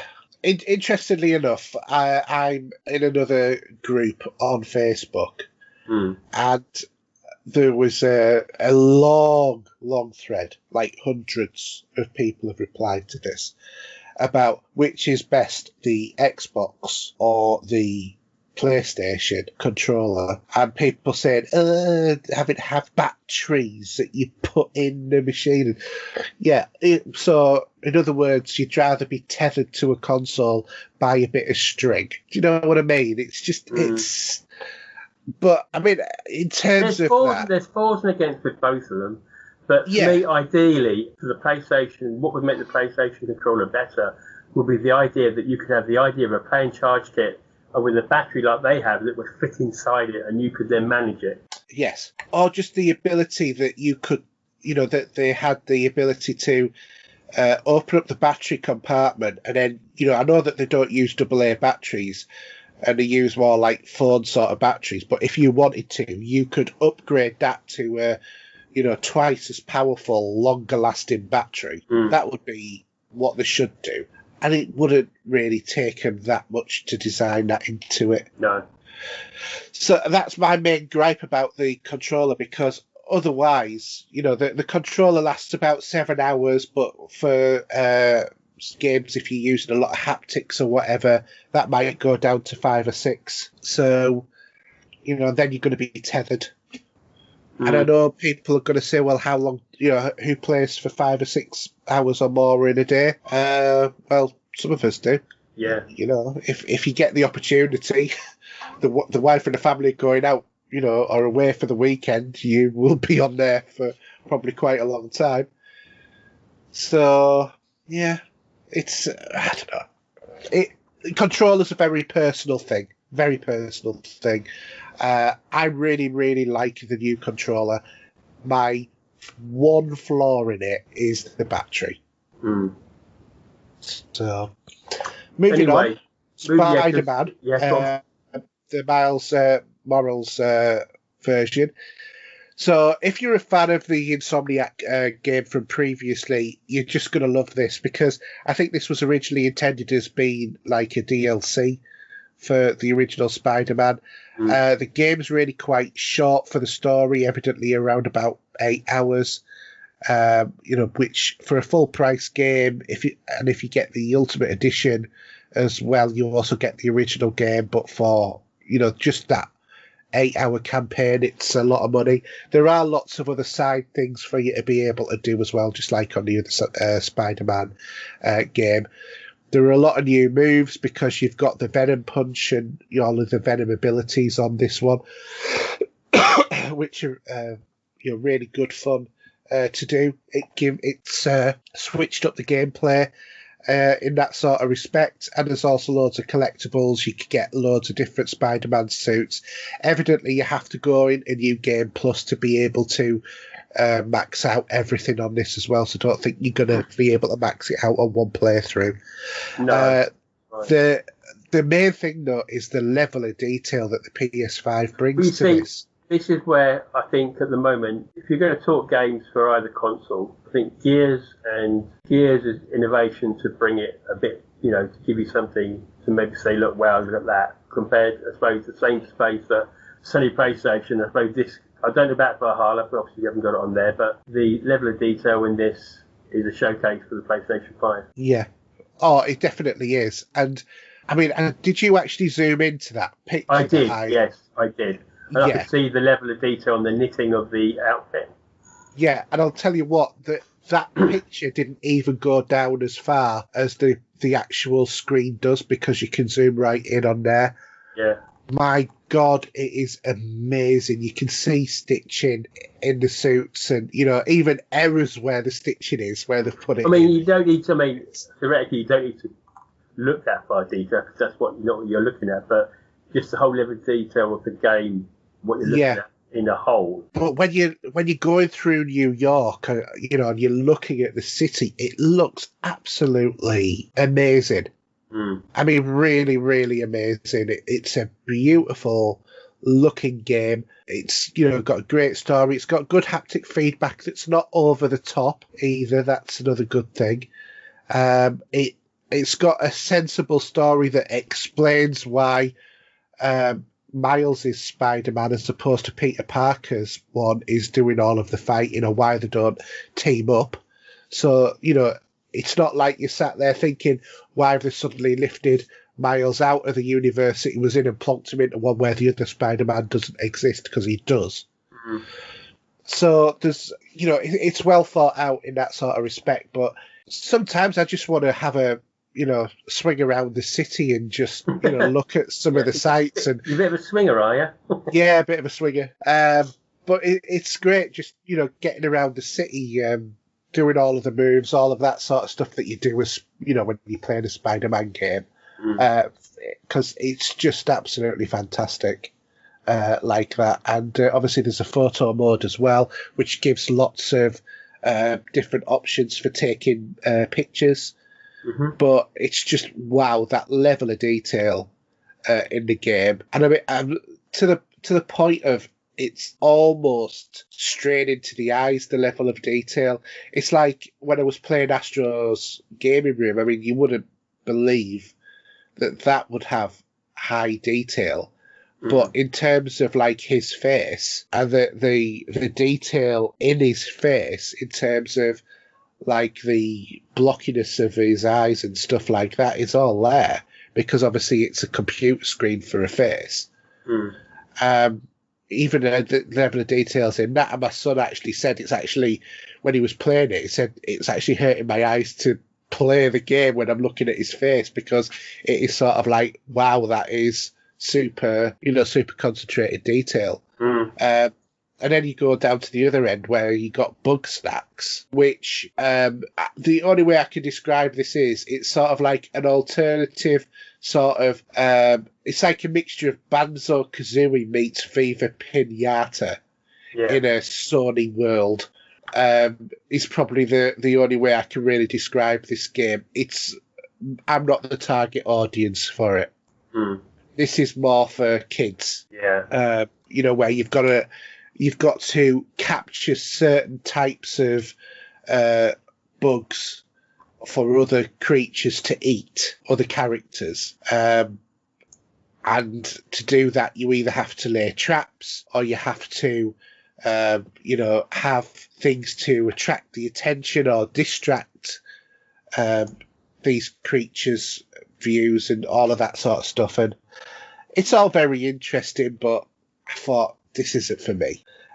So, that's the opposite end of the spectrum to where there's not a lot of graphical super detail in, but Spider-Man, I mean, wow, that game is popping with detail.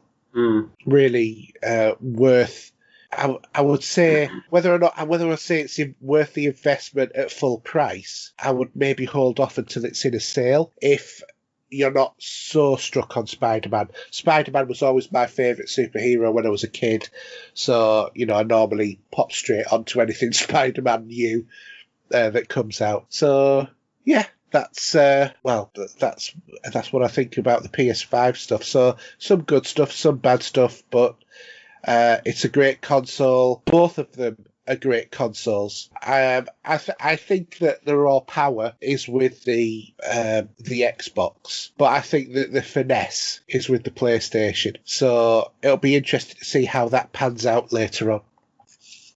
Well, there's going to be fanboys out there going to say one's going to be better than the other. We're going to get all of that scenario, I'm sure.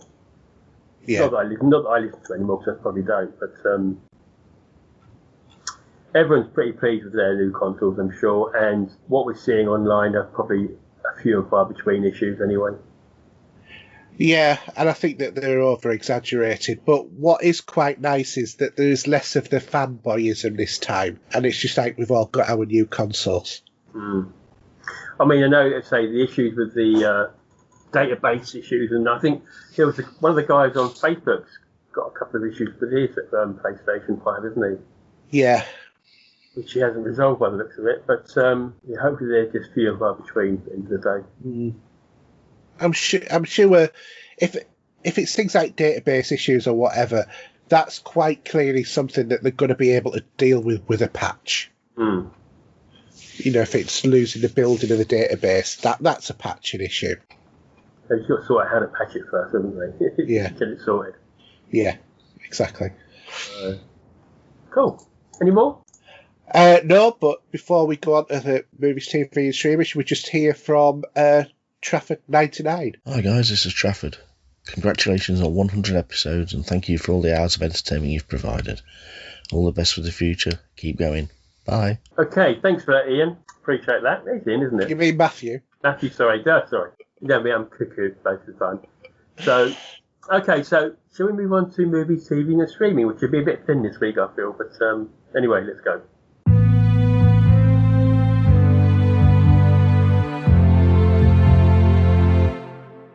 So, no news this week, no cinema releases this week. I did see one headline, though, that Arnold Schwarzenegger's up for an idea of a new reboot for Predator. Yeah. for himself this time to be in it. But It's not going to be so much I'll be back as oh me back, isn't it? that's what, mate. I've just been popping some pills myself. That's what I'm like right now. I tell you, that's for nothing. I'll tell you what, after doing all this decorating and that, my knees are shot. Oh, mate. I can't walk around on my knees now. When I was laying the carpet, I had folded over several times some underlay to kneel on because I'm getting pain in my knees when I kneel down on them now. Yeah, but no, yeah, that's one little thing. I also heard that something else I read somewhere that Lethal Weapon 5 is still going to be a thing apparently. Really? Mel Gibson is up for that as well with his original partner in the first film, Danny Glover. So, you know. It'd be nice to see Danny Glover again. Mm. Well, what was the last thing he was in? Predator 2. Oh, no. He's done, I think he was in... He's been in one that's on Netflix at the moment. He just seems to have resurfaced, doesn't he? Mm. I'm trying to remember what it was. Was he on Stranger Things or something like that? I can't think it was though right now. I'm sure I've seen him in something recent. Or was it a Saw? It might have been. Was it one of the Saw? No, he was in one of the Saw movies a little while ago, but not recent one. It was Sorry to Bother You. Oh, okay. Which is about a salesman whose success opens up the company's biggest doors, but Danny Glover's sort of like, one of the side characters in it. Yeah. But that's on Netflix at the moment. Right. Oh, okay. I think there was something else I was trying to remember about. I think it's near on confirmed now that Amazon Prime are going to get Eddie Murphy's sequel coming to America too. Yeah, but not till next year. Yeah, I know. And I thought that would have been earlier than that. I would have done. Because it would have been ideal for sort of the Christmas period, maybe. Yeah. Get a couple of movies like that in place.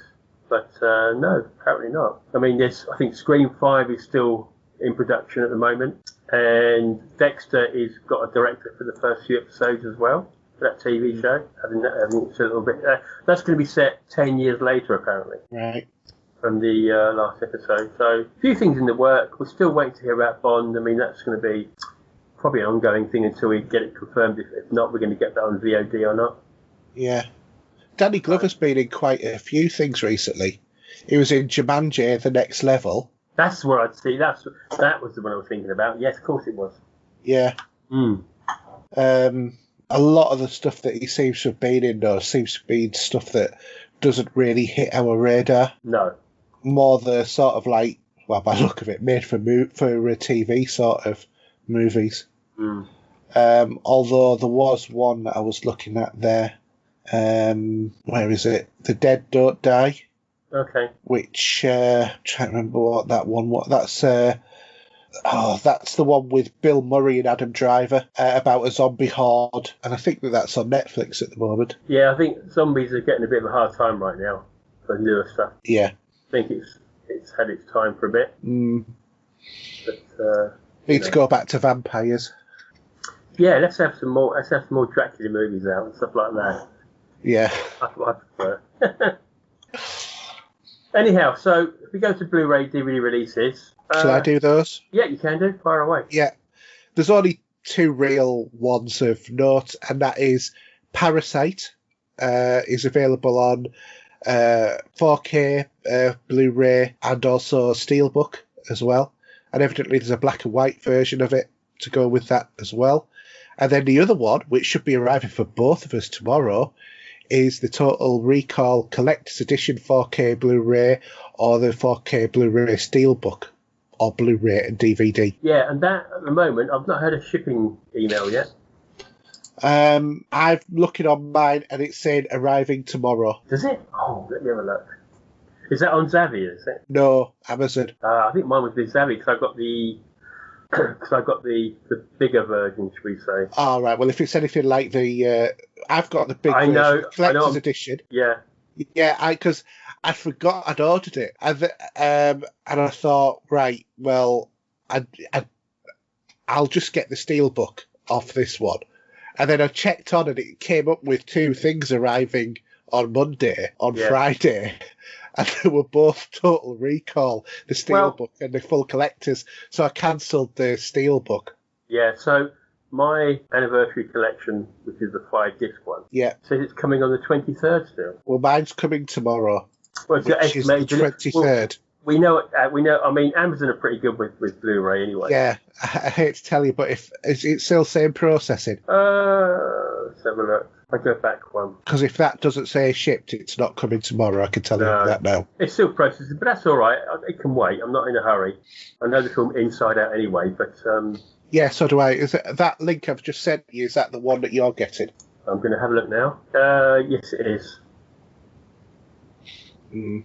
And also, actually, funny enough, I will tell you this though. I do have from I think it's Quartet Records. I've got the vinyl soundtrack coming as well. Nice. At some point. It's not in any sort of special binder of any kind with the colour and that. It's just going to be black, but that's fine. Because my Running Man soundtrack is the same as that. But that should be shipping at some point. But yeah, I can't wait for that. That is a pretty cool box set. Hmm. But yeah, it'd be interesting to see what the 4K remaster looks like on that. I can't wait. Well, I hope it's half as good as Flash Gordon, because if it is, it'll be really good. Hmm. Apparently, how long has Beverly Hills Cop been out on 4K? It's not released yet. Let's have a look. Doesn't say. Yeah, I've just got that pop up on me. Yeah, you see, in terms of Savvy, I've got 2 orders outstanding. One is the collector's edition of The Lady Killers, which is due to arrive on the 9th of November. Mm-hmm. Get that when it's the 22nd today. And then the other one is the Mondo Back to the Future original soundtrack. Oh, the one I got? Yeah, which was originally due to arrive, well, a month, 2 months ago, and it's now saying estimated delivery 31st of December. I'm seriously thinking about cancelling it, to be honest. You can probably get it from somewhere else, to be honest. Yeah. I think. I mean, I cancelled the Fallout vinyl box set, Fallout 4, because it's been delayed with them so long that I just cancelled it. So Beverly Hills Cop is being released on the 30th of November, 4K Ultra HD. But it'd be nice to hear a review about that before I look into that. Mm. Because I've only got the DVD box set. So, $19.99 it says there.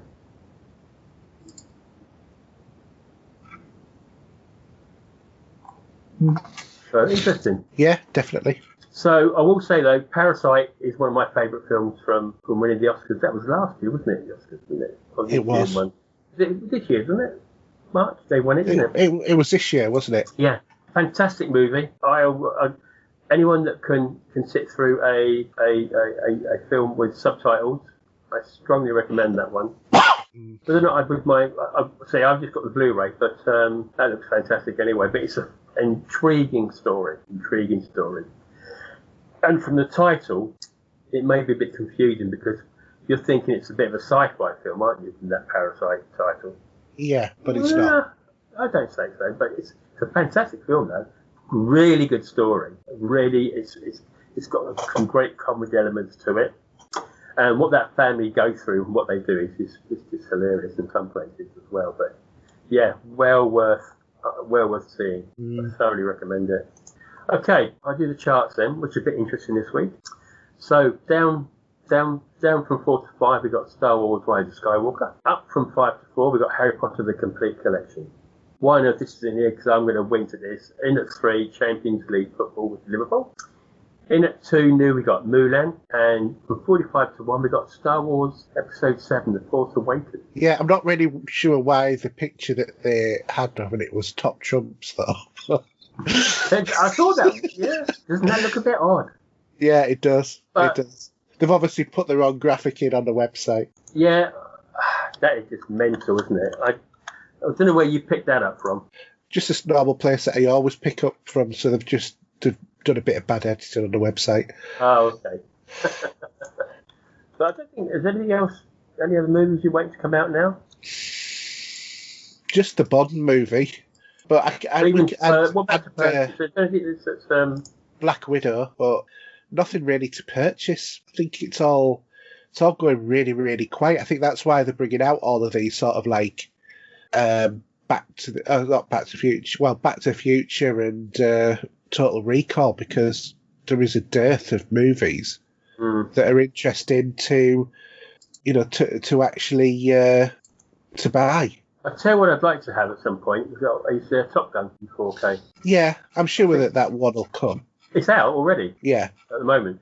Obviously, we know the news. Indiana Jones is going to be getting 4K treatment. I think maybe next year. Not surprising. I think might be its anniversary. I might be wrong, but I think it was going to be that year. And obviously, we got the Lord of the Rings. If you fancy spending £75 on that, I am tempted by that, but I want that to come down in price. I'm not going to pay that amount for it. And the Hobbit trilogy is released next week, as well as the Lord of the Rings trilogy. They're both scheduled for next week. Yeah, and I don't think there's anything else that's getting any more treatment. I mean, you know the steelbook you got from Back to the Future? Yeah. Was that 75, was it? 70 quid, I think? It was, yeah. Yeah. Well, if you don't mind not having the steelbook, you got the Helmut Trilogy 4K box set. It's 50 quid, isn't it? 50 quid, yeah. So that's at a better price. Well, that was, when I ordered it, it wasn't even there, that one. It was just the steelbook, or that was it. So I ordered the steelbook. And if you're really feeling flush in a different way, you can get the skateboard in the box set. Should I say the hoverboard? Yeah, that doesn't really hover. It's got wheels. It's a lot less bother than a hover. Oh, yeah, it is, isn't it? But so yeah, actually, I was looking forward to Rocky 4's getting a director's cut, and I know Sylvester Stallone's been working over the last quite a few months, but there's no real date for that yet. So, because I wouldn't mind seeing them up, giving a bit of a clean, because I think I've still got my DVD box set one I own at the moment for that, so that'd be pretty good to have. So anyway, I think I've probably rambled on too long. I'm not going to get it done tonight. Just as another thought, it's interesting where I get my I'll get the list of the DVDs coming out. What is interesting is they have no DVD scheduled for December. Interesting. The next ones are January, and then it's sort of like Scooby-Doo, The Karate Kid 1 to 4 on Blu-ray, New Mutants. I mean, it's quite funny to feel that going back quite a while ago, when I purchased the Indiana Jones Blu-ray box set with all 4 movies, and one of those is a throwaway at the best of times, as we are well aware.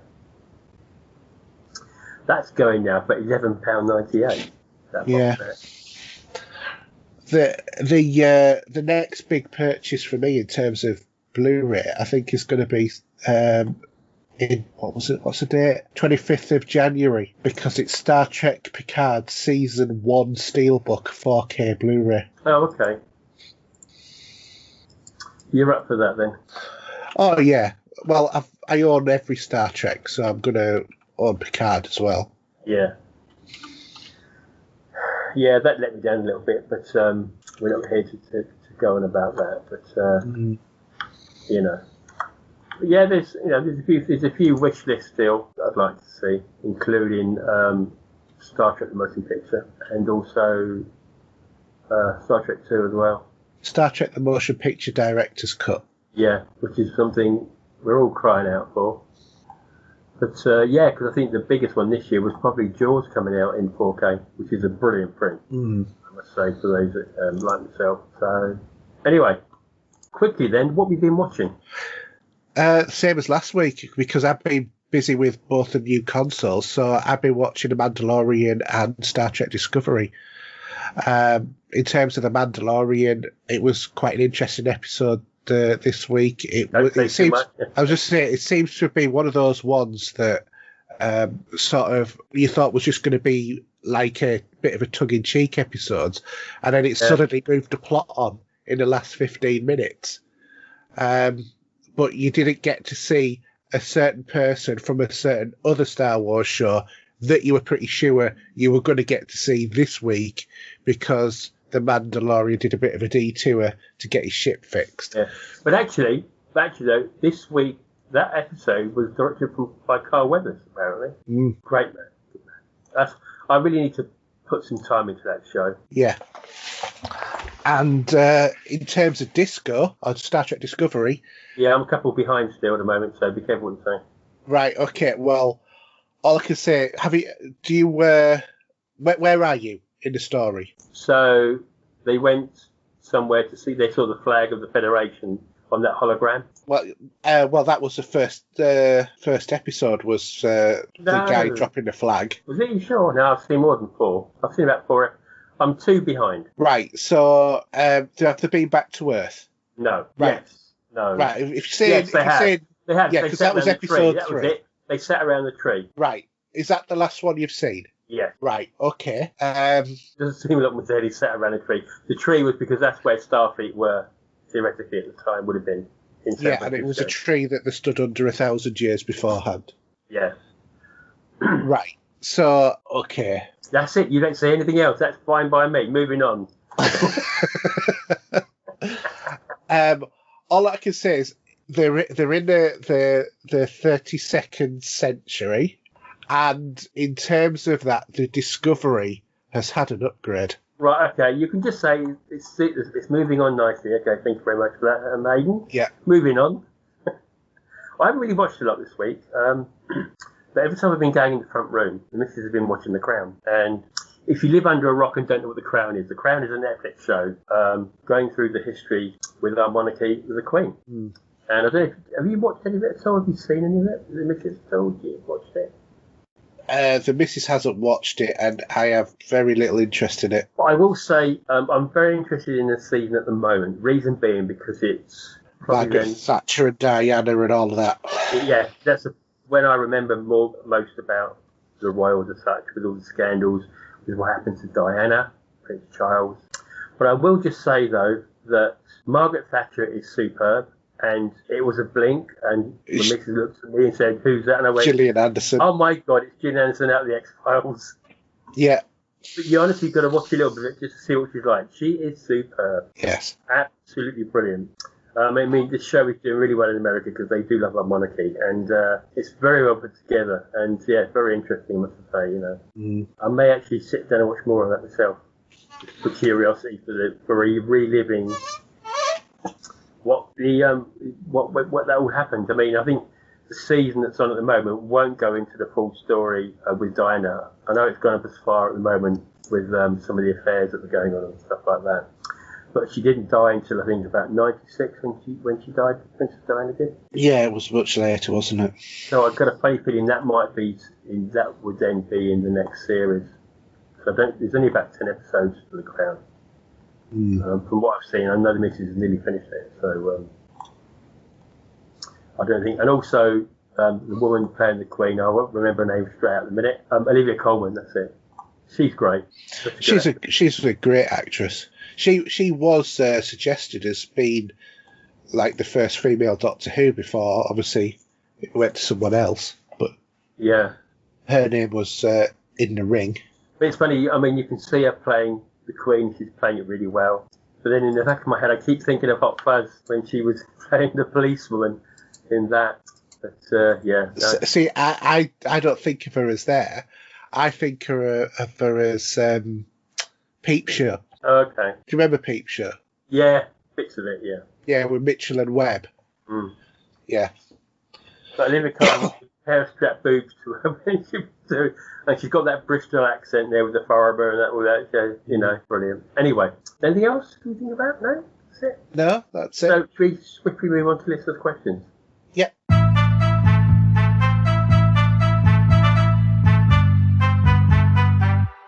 Okay, so we're going to start as usual with Mark. He's given us a couple of questions. Before that, though, we've got a message from Mark. Okay, should we hear that message? Yep.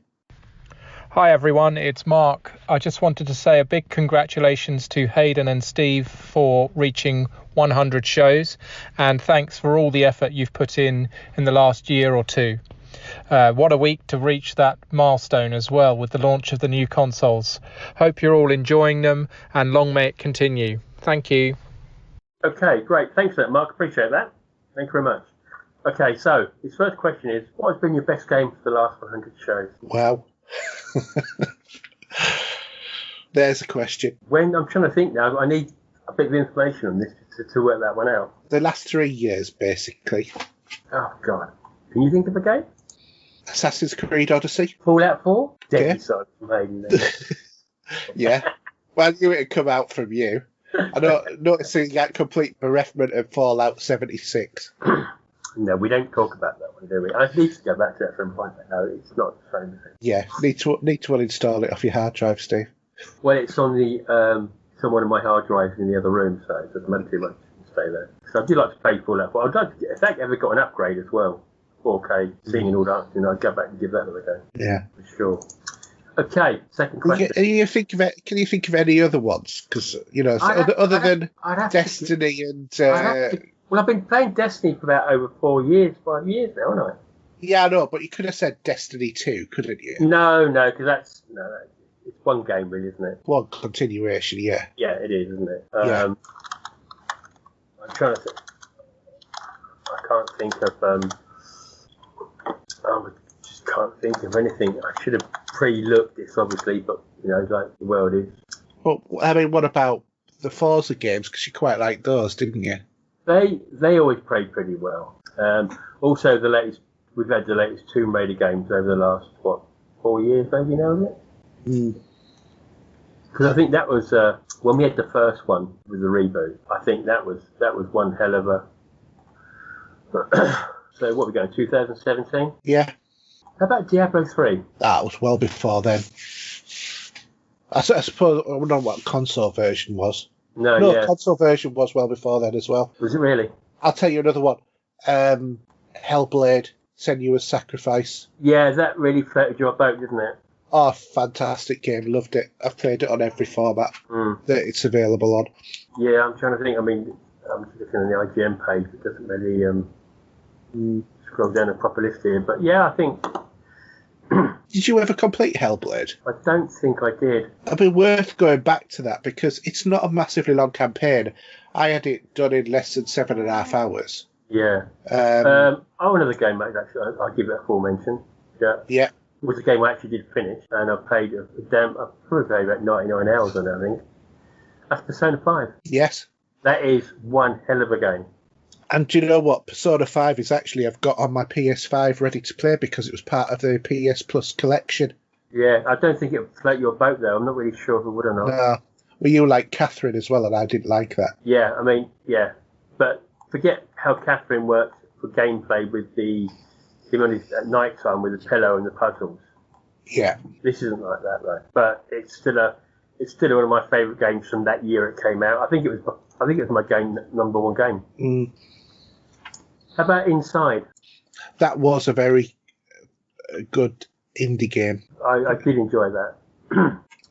Anything else comes to mind? I can't think of anything else. Planet Alpha, that was a good platformer. Yeah. What about the last Uncharted? Not the last one. Well, not the side, not the not the one that wasn't a proper Uncharted. No. Yeah, I wouldn't say that was one of the best ones because, or that is one of the best examples of games because it's just sort of like ultimate mountain climbing simulator. For me, I would have said Final Fantasy VII Remake. But there was a good story. Well, I mean, just as a general rule of thumb with those, there was some great story to them, and they all, the same way that the Tomb Raider games of late did the same thing. What about God of War? I never finished that. Well, it was a good game. Something I did finish. The Last of Us 2 as well. There's been so many games. The remake of Resident Evil 2, which I did finish. Yes. I think, did you have problems with that game? Am I right? Or am I wrong? I lost a bit of interest in it. But that was really good. Thoroughly enjoyed that one. So I haven't finished Resident Evil 3. Now, where's the best place to play that? Should I just play it off the hard drive? I suppose so. Yeah, I'm still quite tempted at buying Resident Evil 3, but I think it's just at that tipping point where it's going to start falling rapidly in price. Well, I think it might already be on that list for Microsoft with the. I'll check it out. The Black Friday deals they're doing at the minute. Yeah. If you have a look at that, I think you'll be surprised what's on there. But, I remember seeing FIFA there at 35. So there's probably quite a few bits and pieces there that might perk up. Well, without turning around and booting up the Xbox, it probably wouldn't take as long anyway, to be honest. So if I go to the US one, that'd be the wrong one to go to. So it needs to be the EN, doesn't it? From the US. Let's see what we had now. Yeah, so we got FIFA at $35.99, Watchdog Legions at $38.99, the Marvel Avengers at $29. What's something else up here? EA Squadrons, which that'll end up on EA Game Pass at some point, is $20.99. There's a couple there. Forza Horizon 4 Standard Edition is $27.49. Still relatively expensive considering how long they've been out. Well, I think FIFA, for example, was nearer 50 quid. And so was Legions, wasn't it? Watchdog Legions. Yes. Because actually, FIFA 21 Champion, this is the Champions Edition Xbox One and Series X Edition, for saving 44 quid. And that's not bad. That's over half price. Yes, it is. Watchdog, you save £21. Forza, you save £27.50.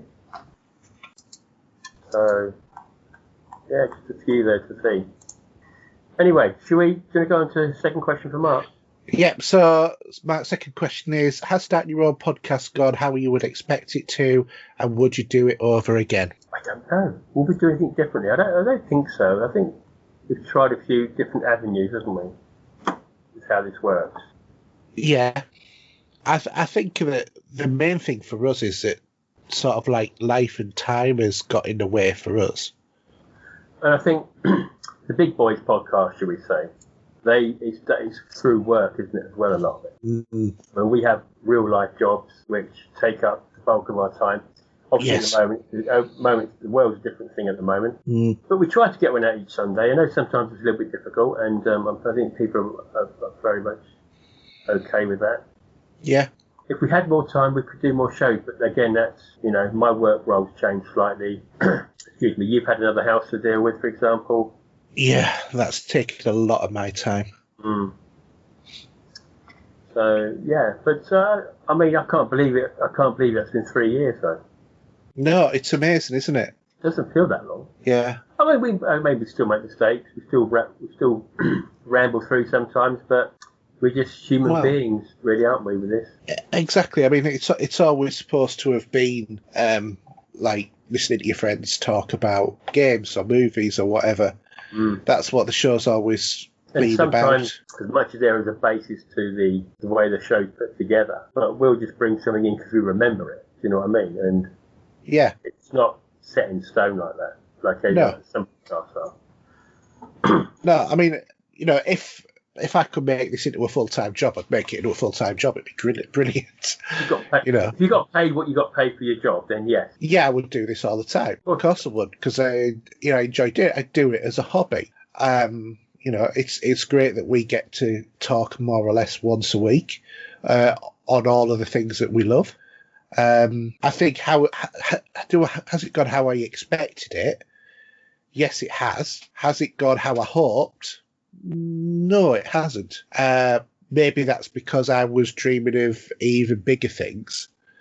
But, we've had, well over 40,000 downloads. We're popular in lots of different countries. Evidently, at the moment, someone's listening from Saudi Arabia. So, hi, hope you're enjoying the show. Do we get about? Yeah, we've been downloaded in most countries in the world now.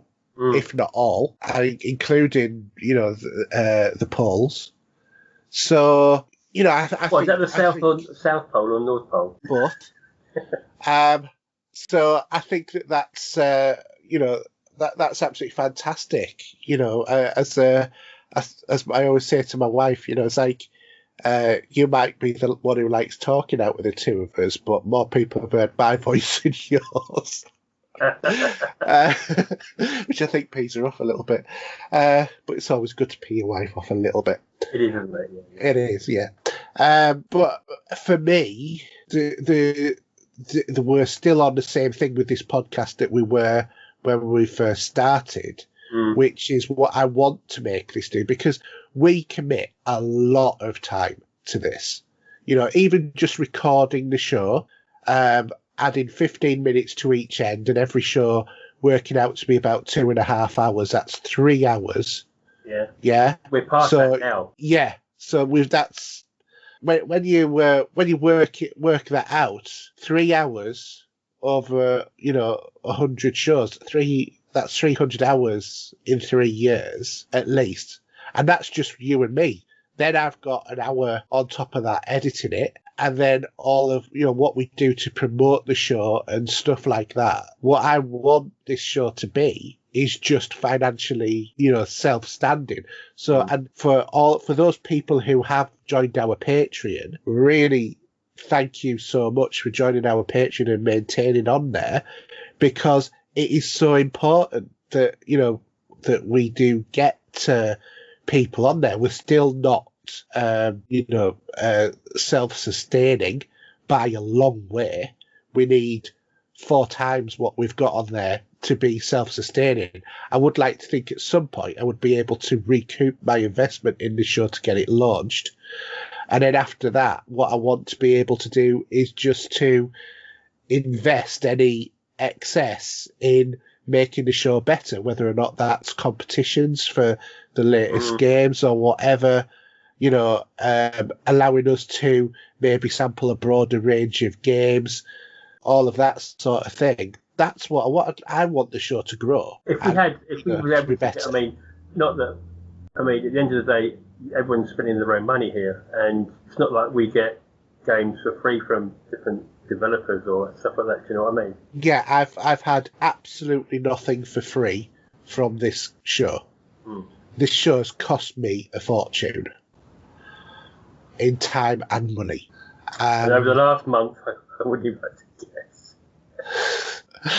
Well, we're not here to talk about that. Anyway, oh God, no! The last month's nearly $3,000. That's just to maintain the level of technology. So it's a lot of money, but am I pleased with doing it? As long as people are enjoying it, yes. And by the number of downloads we get, that seems to be what people do. So, but it'd just be nice to maybe have 1 or 2 more people just, donate the minimum amount, just so that we can keep the lights on in terms of the hosting. Because eventually I think that might be what might end us if I get fed up of paying it. Oh, yeah. So, yeah. Okay. Or if you do. Yeah. So, yeah. But it'd be great if we could diversify more from this. Yeah. I think. I never think that we're going to be like, the next IGN or anything like that. We're 2 middle-aged dads who play games and watch movies. Yeah. I just like people to enjoy the show. If they like to hear us rambling on, it's a bonus, isn't it? Yeah, exactly. Okay. Anyway, we'll move on because I say Craig is going to bed in about 10 minutes, so I'll pretty much pushed it. Yeah. So Craig is saying, Craig Cobb, that is, you're in charge of Sega and sorry, what's that he's saying? Specking. Oh, yeah, okay. So you're at Sega and you're going to be specking out the new machine for them. What 3 features from the Xbox S and the PlayStation 5 would you steal? He specifically said the S, so I'm assuming he's meaning the S. So let's just stick it to the S. Okay. Rather than the X. Because the PlayStation 5 would probably be where the X is a bit of a lower spec machine to a certain degree, but it can do certain stuff, visually wise. Well, it's low spec in terms of the 4K. Yeah. And the SSD drive. Yeah. The SSD drive is expensive as the Xbox S, but there you go. Sorry. I don't know, really. Well, I don't know if you could. If I don't know what Sega could do. I've always wondered in my head that maybe one day Sega might become a part of Microsoft. I still think that may be a thing at some point. I might be wrong. They're still going to be buying out. They're still going to be buying. Well, I thought there was an article a while ago that said that Sega were releasing the Series X as a Sega console in Japan. I remember bringing that item to the news. Yeah, I didn't just stream it. So that would just be a shell covering up the Xbox. box. Yeah. Isn't there something called Trade Description Act there? No, with Microsoft's consent because they can't break the Japanese market. Yeah. So, can you think of any features you could put together to... Yeah, the price point from the S with the with everything else from the 5. So the design and the controller, and I was go as far as to say the operating system sort of innovation as well. I think if we had the price and the design from the S overtopping the PlayStation 5, I still can't get used to that design. It's Marmite. Well, I love Marmite, and it bloody ain't that. It's anti-Marmite then. It's just like someone's put it. It's like someone's left it out in the heat too long, and it's going to be a bit ski whip. It's not that at all. It looks nice when you see it in the flesh, or the plastic, as it were. Yeah, that's it. I'll tell you what is really interesting as well. On the PS5, when you take the blades off the side, there is actually dust collecting holes, which you're supposed to hoover out every 3 months or so to stop it getting into the inner workings of the console. Do they say that in the instructions? No. But that is a good attention to detail. It's just a shame that they don't tell you. But I just thought I'd throw that one in because that was one of the other things that I found out about the PS5. Not that I've taken the blades off. But I'd probably like the design. So there's 3 things. So the price point for the Xbox S, and what was the other one I said? God. The design from the S. So a box, literally. A box, yeah. But the box has to be black, though, still. That's no point. I can't have it being white. Can't have that. Why? I don't want white. I don't like white being in white. It won't match. Wouldn't match. That's all I can think of, personally. What about yourself, then? You? I would say from the price point, the design from Sony, which would also include the controller sort of developments as well, and Game Pass. The controllers, can't you? Yeah, and Game Pass. Sega got that many games though. Yeah, but we're not. Well, okay. The exclusive range of games. Yeah. From Sony, that Sony have a similar sort of exclusivity. How's that? Okay, that's fine. Actually, the next question then, we'll move on because that's going to be just for you anyway. Okay. You might have mentioned it from Michael Edwards. What are the best and worst things? Probably did mention it. The worst thing is the controller being only 7 hours battery life at the most. And the best thing is the amount of innovation that they have brought to it as a console, because they have brought a lot of innovation to the console. The new operating system, the new look of the controller, the really funky design. So yeah, that's what I'm going for. Okay, cool. I don't know because I don't own one, but I'd say one of the worst things is it's design for me. But I don't count. I don't know. Well, it's an aesthetic thing, isn't it? It is. Yeah, it is. It's going to be subjective to, to what everybody's personal tastes are. For me, it fits nicely in my environment, so I'm happy with it. Okay. Last question then, quickly, because let's say I can move on. To apologise. Yeah. So Paul Wilson says, would the age of a game be a deciding factor when choosing to play a game? Would you tend to opt for the very latest game, or opposed to be an unplayed game that would be considered as excellent, but from 2 to 5 years ago? Well, I've got no issues playing an older game if I've not played it before. Give you a prime example would be when I picked up the PS4 Pro. Yeah. And I started playing all those games that had been out on PlayStation. Yeah. And I thoroughly enjoyed every one of them. Yeah. Yeah, that was the day when a snowball did have a chance in hell when he picked up a Pro. It did, didn't it?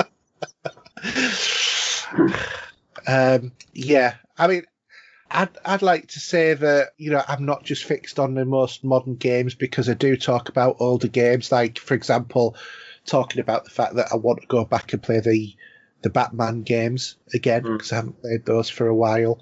And I think I talked the other week about the fact that I was playing Batman Arkham Knight on the PS4 Pro as well. So, and I do play older games, and I do mention them on the show occasionally. So I have no problem with talking.